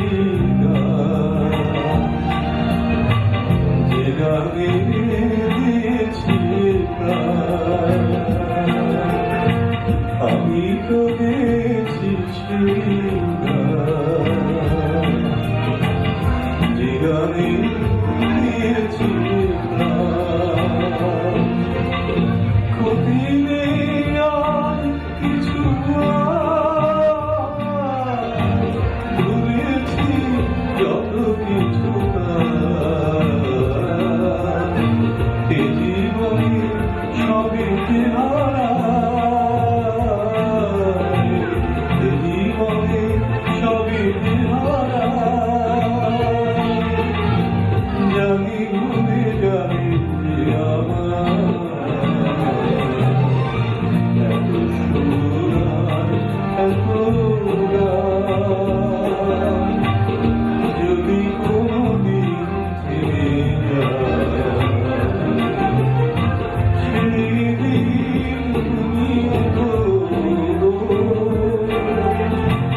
জানি ভুলে যাবে যে এত সুরা এত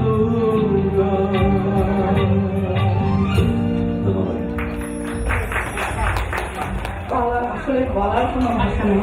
আমরা সবাই গানে গানে কোথায় হারিয়ে গেলাম বলতে পারবো না। আসলে আমরা সত্যি কোথাও হারিয়ে গেলাম, হয়তো বা আমরা বহুদিন আপনার গান ঢাকা থেকে শুনি না, আর সেখানে তো টিভিতে শোনা, কিন্তু এখানে লাইভে এত ভালো এত ভালো লাগলো আমাদের আসলে ভাষায়। আমি যখন আপনি আছেন আমি তখন সবার সাথে কথা বলে আসলাম, সবাই হারিয়ে গেছেন এক মুহূর্তে গানে। আমি একটু পরিচয় করে দিচ্ছি ইতিমধ্যে। আমার এখানে আছেন, আমি সবার প্রথমে বলবো অক্টোপ্যাড আছেন রাকেশ ব্যানার্জি, তারপর আছেন রিচার্ড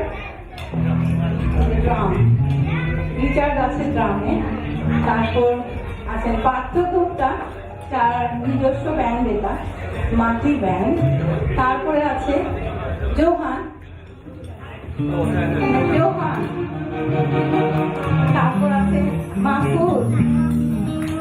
আরেকটা কথা না বললেই না, প্রথম থেকে বলি, এখানে আছেন সাইন কিন্তু দেখতে চাই, কারণ সাইন কিন্তু পিছনে বসে বসে সব কোতবাড়ি করছেন, যেটার জন্য আমরা মুগ্ধ।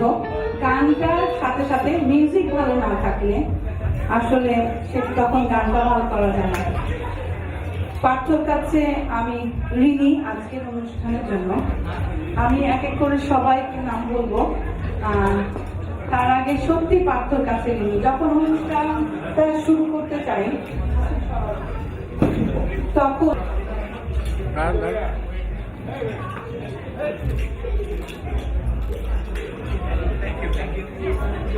থ্যাংক ইউ সবাইকে।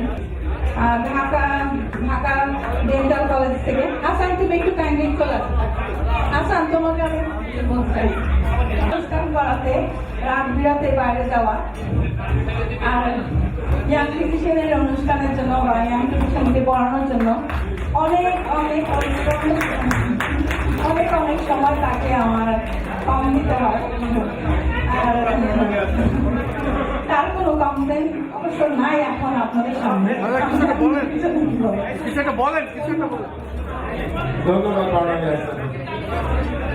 ধন্যবাদ। না, আমাদের কখনো না করেন।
তোমার মালাধারী, প্রিয় তোমার মালাধারী, পাও বেরি মনটারে আমার ভেতর বাড়ি, অন্তরে অন্তরে আজ তুমি হৃদয় জুড়ে, ভেতর বাড়ি অন্তরে অন্তরে আজ তুমি হৃদয় জুড়ে।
which is what I do most of the times.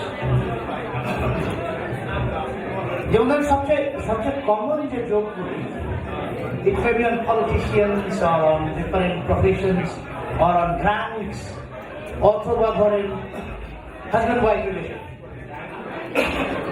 তো হাজব্যান্ড ওয়াইফ রিলেশনটা এত বেশি মজা যে এখানে বহু ধরনের জোক তৈরি হয়ে থাকে। তার একটা বলি, with all due respect to all the wives, আমি যেহেতু কারো হাজব্যান্ডের পক্ষেই বলার চেষ্টা করবো, বাট সিম্পলি জোক।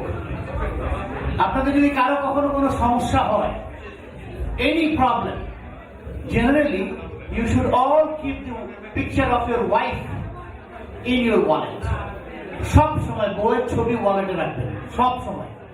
কেন? যখন সবচেয়ে বড় বিপদে পড়বেন, ওয়ালেটটা খুলে বউয়ের ছবিটা দেখবেন, দেখে ভাববেন যে এই যদি সহ্য করতে পারি, যে কোনো বিপদ আসবে।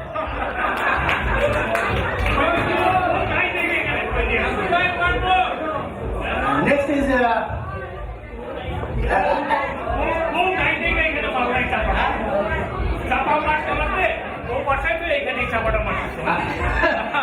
একটা কমন জোক করি, অনেকে হয়তো শুনে ফেলতে রাস্তা বই বিভিন্ন টেক্সট ফেক্সট হয়, সবাই জোক করে পাঠিয়ে দেয়। তো এই জোক করে হাসানোটা খুব ডিফিকাল্ট যদি কেউ জানে। গান একটা 5 বার গাওয়া যায়, বাট জোক একটা 2 বার গাইলে, 2 বার বললে কিল একটাও মাটিতে পড়বে। So you have to make something. আমি একটা বলি আপনাদেরকে, একটা নোয়াখালীর ছেলে, with all due respect to my Noakhali friends, আমার প্রচুর নোয়াখালীর বন্ধু আছে এবং তাদের প্রতি শ্রদ্ধা সম্মান জানিয়ে বলছি। নোয়াখালীর একটা ছেলে, সে পরীক্ষা দিয়ে আসছে, এসে ফেল করছে সবগুলা সাবজেক্ট। তোর বাবা তারা বলতেছে যে সব সাবজেক্টে ফেল করছে,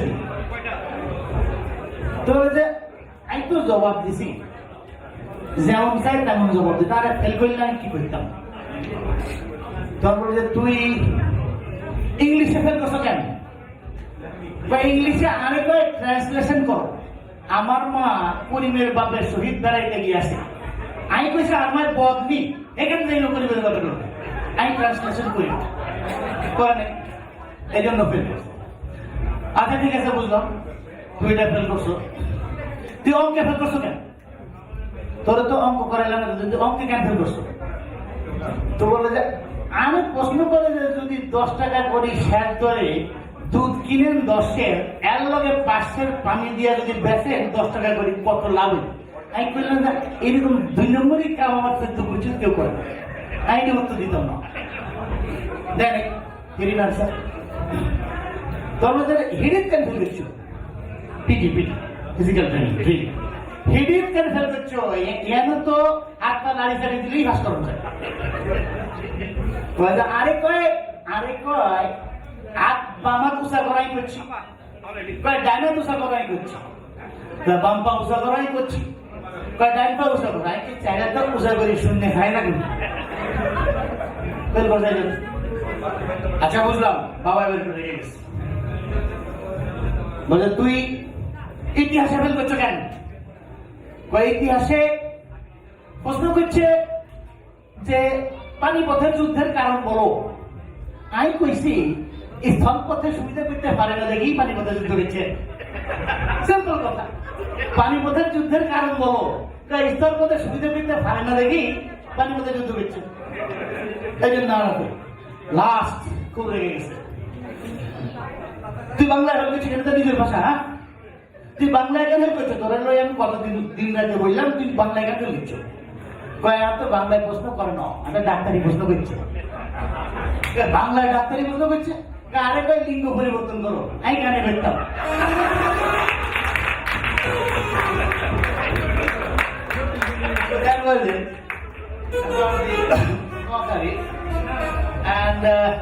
ধৈর্য যদি থাকে, পাশে যদি চলে আসে, আই শুড গো।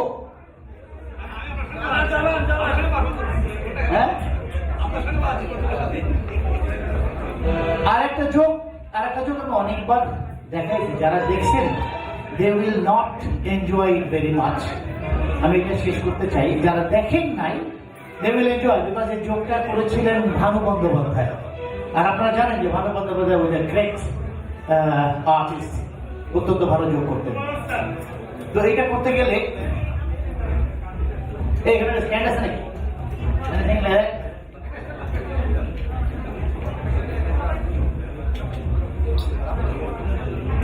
স্ট্যান্ডের পেছনে কারণ আছে।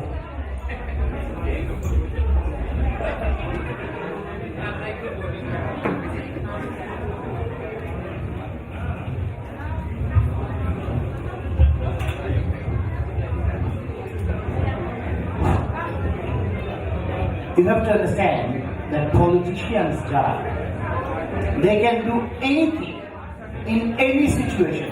তারা যা খুশি তা করতে পারে, আমরা ধরতে পারি না, বাট they can do, তাদের যা ইচ্ছা তা তারা করে যাবে। তো সেরকম একটা আপনাদের শোনাই, একজন পলিটিশিয়ান বক্তব্য রাখতেছে, অনেক বক্তব্য, যারা আবার দোক্তা খাওয়ার নেশা।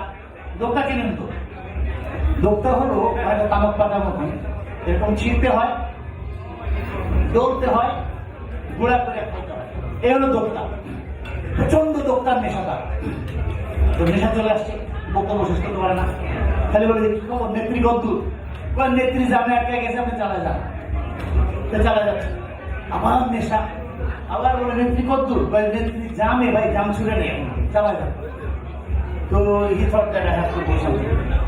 নেত্রী কখন বসাবে মানুষ, তার পকেটে কিন্তু ওই কৌটাটা আছে দোক্তা, সে বলতেছে দূরে যারা দাঁড়িয়ে আছেন, যার যার পকেটে হাত দিয়ে এ হাত বের করে আনুন। কৌটা বাদ হয়েছে, এ হাত কাজের হাত, এ হাত শ্রমের হাত, এ হাত পকেটে রাখার হাত নয়। দোক্তা কিন্তু হাতে চলে আসে। আমি সাবধান করে দিতে চাই আপনাদের, যারা লোলুপ দৃষ্টিতে তাকিয়ে আছেন আমাদের এই দেশের সম্পদের উপরে, আপনারা চান এ দেশটাকে ছিঁড়ে টুকরো টুকরো করে ছেড়ে ফেলছে। আপনাদেরকে সাবধান করে দিচ্ছি, আপনাদের এমন আশা জনগণ যেদিন আসবে তাদের চাপে ডোলে পিছিয়ে একেবারে শেষ হয়ে দলপেশা করতেছে। আপনাদের যে আশা আপনারা করেছেন সে আশা ভেঙে গুঁড়ো গুঁড়ো হয়ে যাবে। বক্তব্য শুধু হজম করেই চলে যাবেন না। দূরে যারা আছেন খালি হাতে তালি দিলে এই কাজ হয় না ভাই, হাতে ক্লিন করে দিচ্ছে আপনাদের আবার one hour. So you understand that a politician can do anything in any situation. And thank you.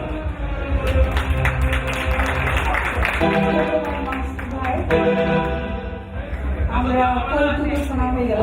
আমরা গানের তো অনেকেই এখনো প্রচুর গান এখনো রয়ে গেছে।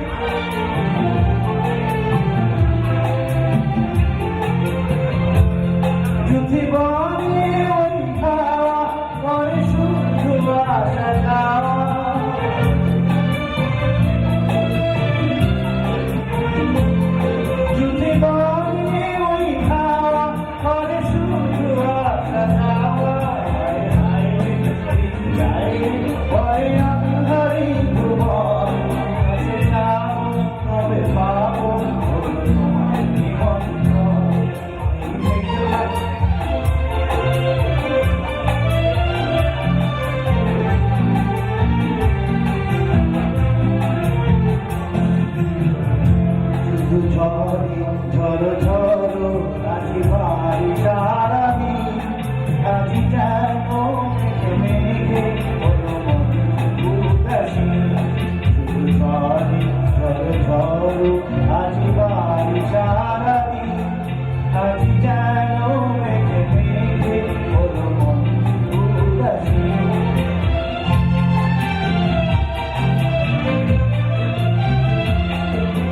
আজি আমি ক্ষণে ক্ষণে কি যে ভাবি আর মনে,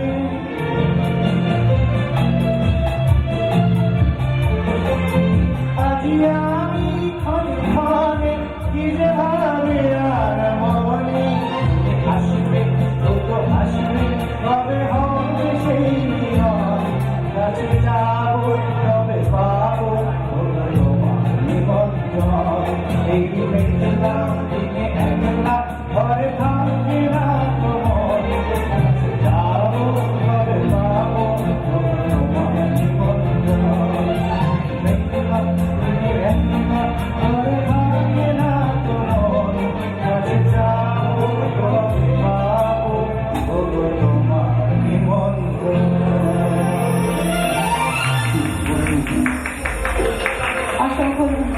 আমি বাংলা খোলা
Thank you. So thank you, অনেক ধন্যবাদ। Okay.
বাড়িকে ফিরি আর দেখো সব সখী গণ হাতের পাশা খেলবো রে হাতের পাশা খেলবো রে সামনে তোমার সামনে সামনে তোমার সামনে একলা পাইয়া দিতে একলা পাইয়া দিতে হাতের পাশা খেলবো রে হাতের পাশা খেলবো রে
বসন্ত বাতাসে সইব বসন্ত বাতাসে বসন্ত বাতাসে সইব বসন্ত বাতাসে মধুর বাড়ির ফুলের গন্ধ মধুর বাড়ির ফুলের গন্ধ আমার বাড়ি আছে সইব বসন্ত বাতাসে সইব বসন্ত বাতাসে বসন্ত বাতাসে সইব বসন্ত বাতাসে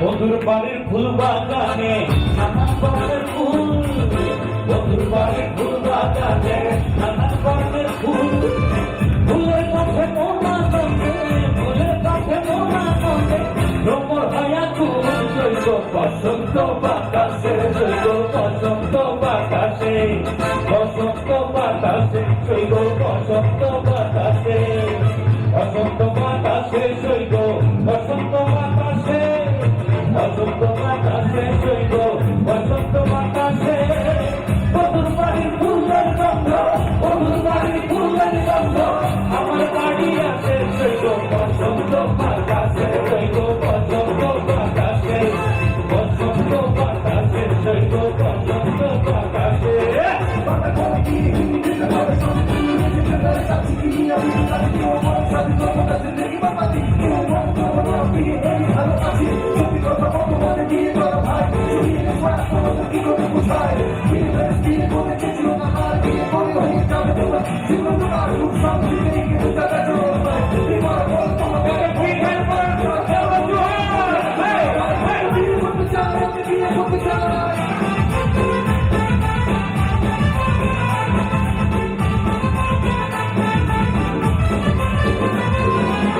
অশ্লীলতা বাসির গান রুক্তিলতা রাখি অশ্লীলতা বাসির গান রুক্তিলতা রাখি তাই তো পাগল আব্দুল কবির তাই তো পাগল আব্দুল কবির আমরা যে থাকি সৈব বসন্ত বাতাসে সৈব বসন্ত বাতাসে বসন্ত বাতাসে সৈব বসন্ত বাতাসে বসন্ত বাতাসে সৈব বসন্ত বাতাসে বসন্ত বাতাসে সৈব বসন্ত বাতাসে মধুর বাড়ির ফুলের গন্ধ মধুর বাড়ির ফুলের গন্ধ আমার বাড়ি আছে সৈব বসন্ত বাতাসে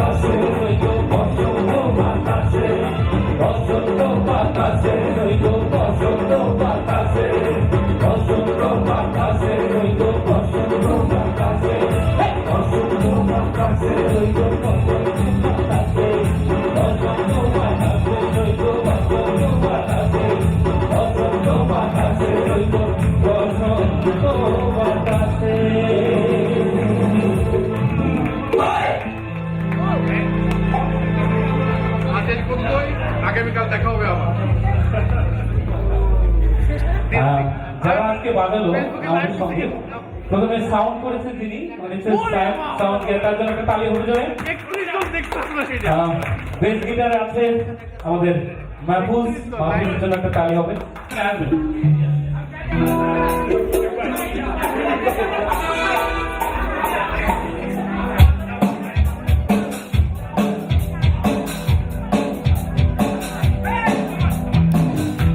আরেকটা মাইক্রোফোন আছে একটু, আরেকটা মাইক্রোফোন।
ওকে, তো তালি হবে।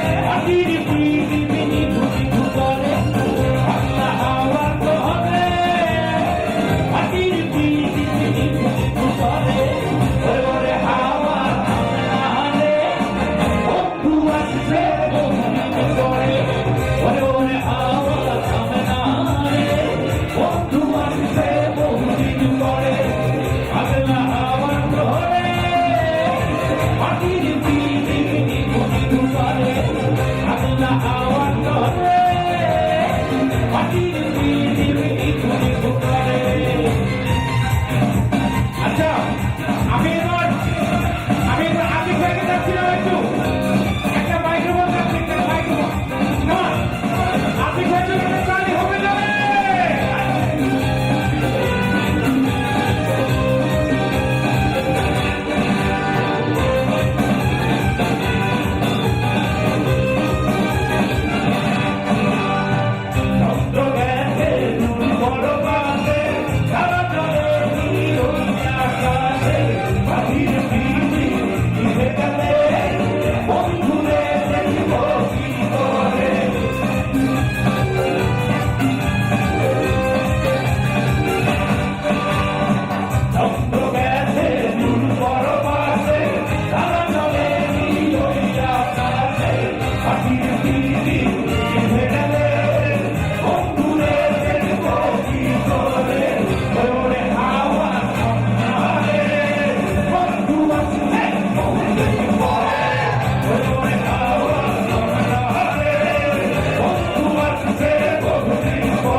আচ্ছা, আমি অনুরোধের যে গানটি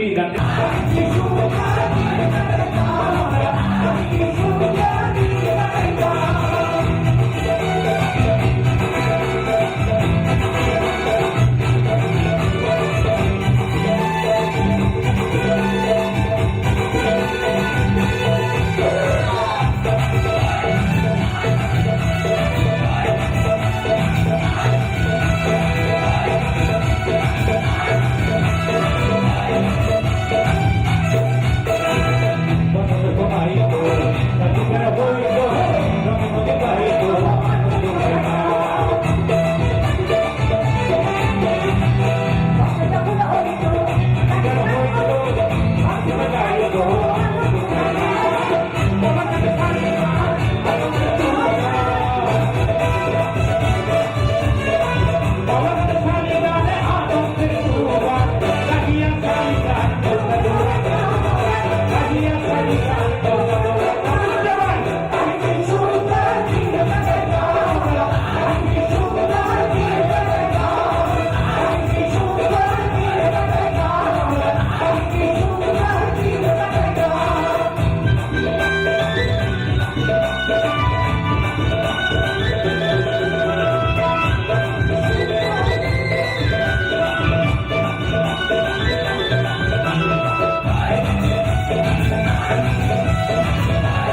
you.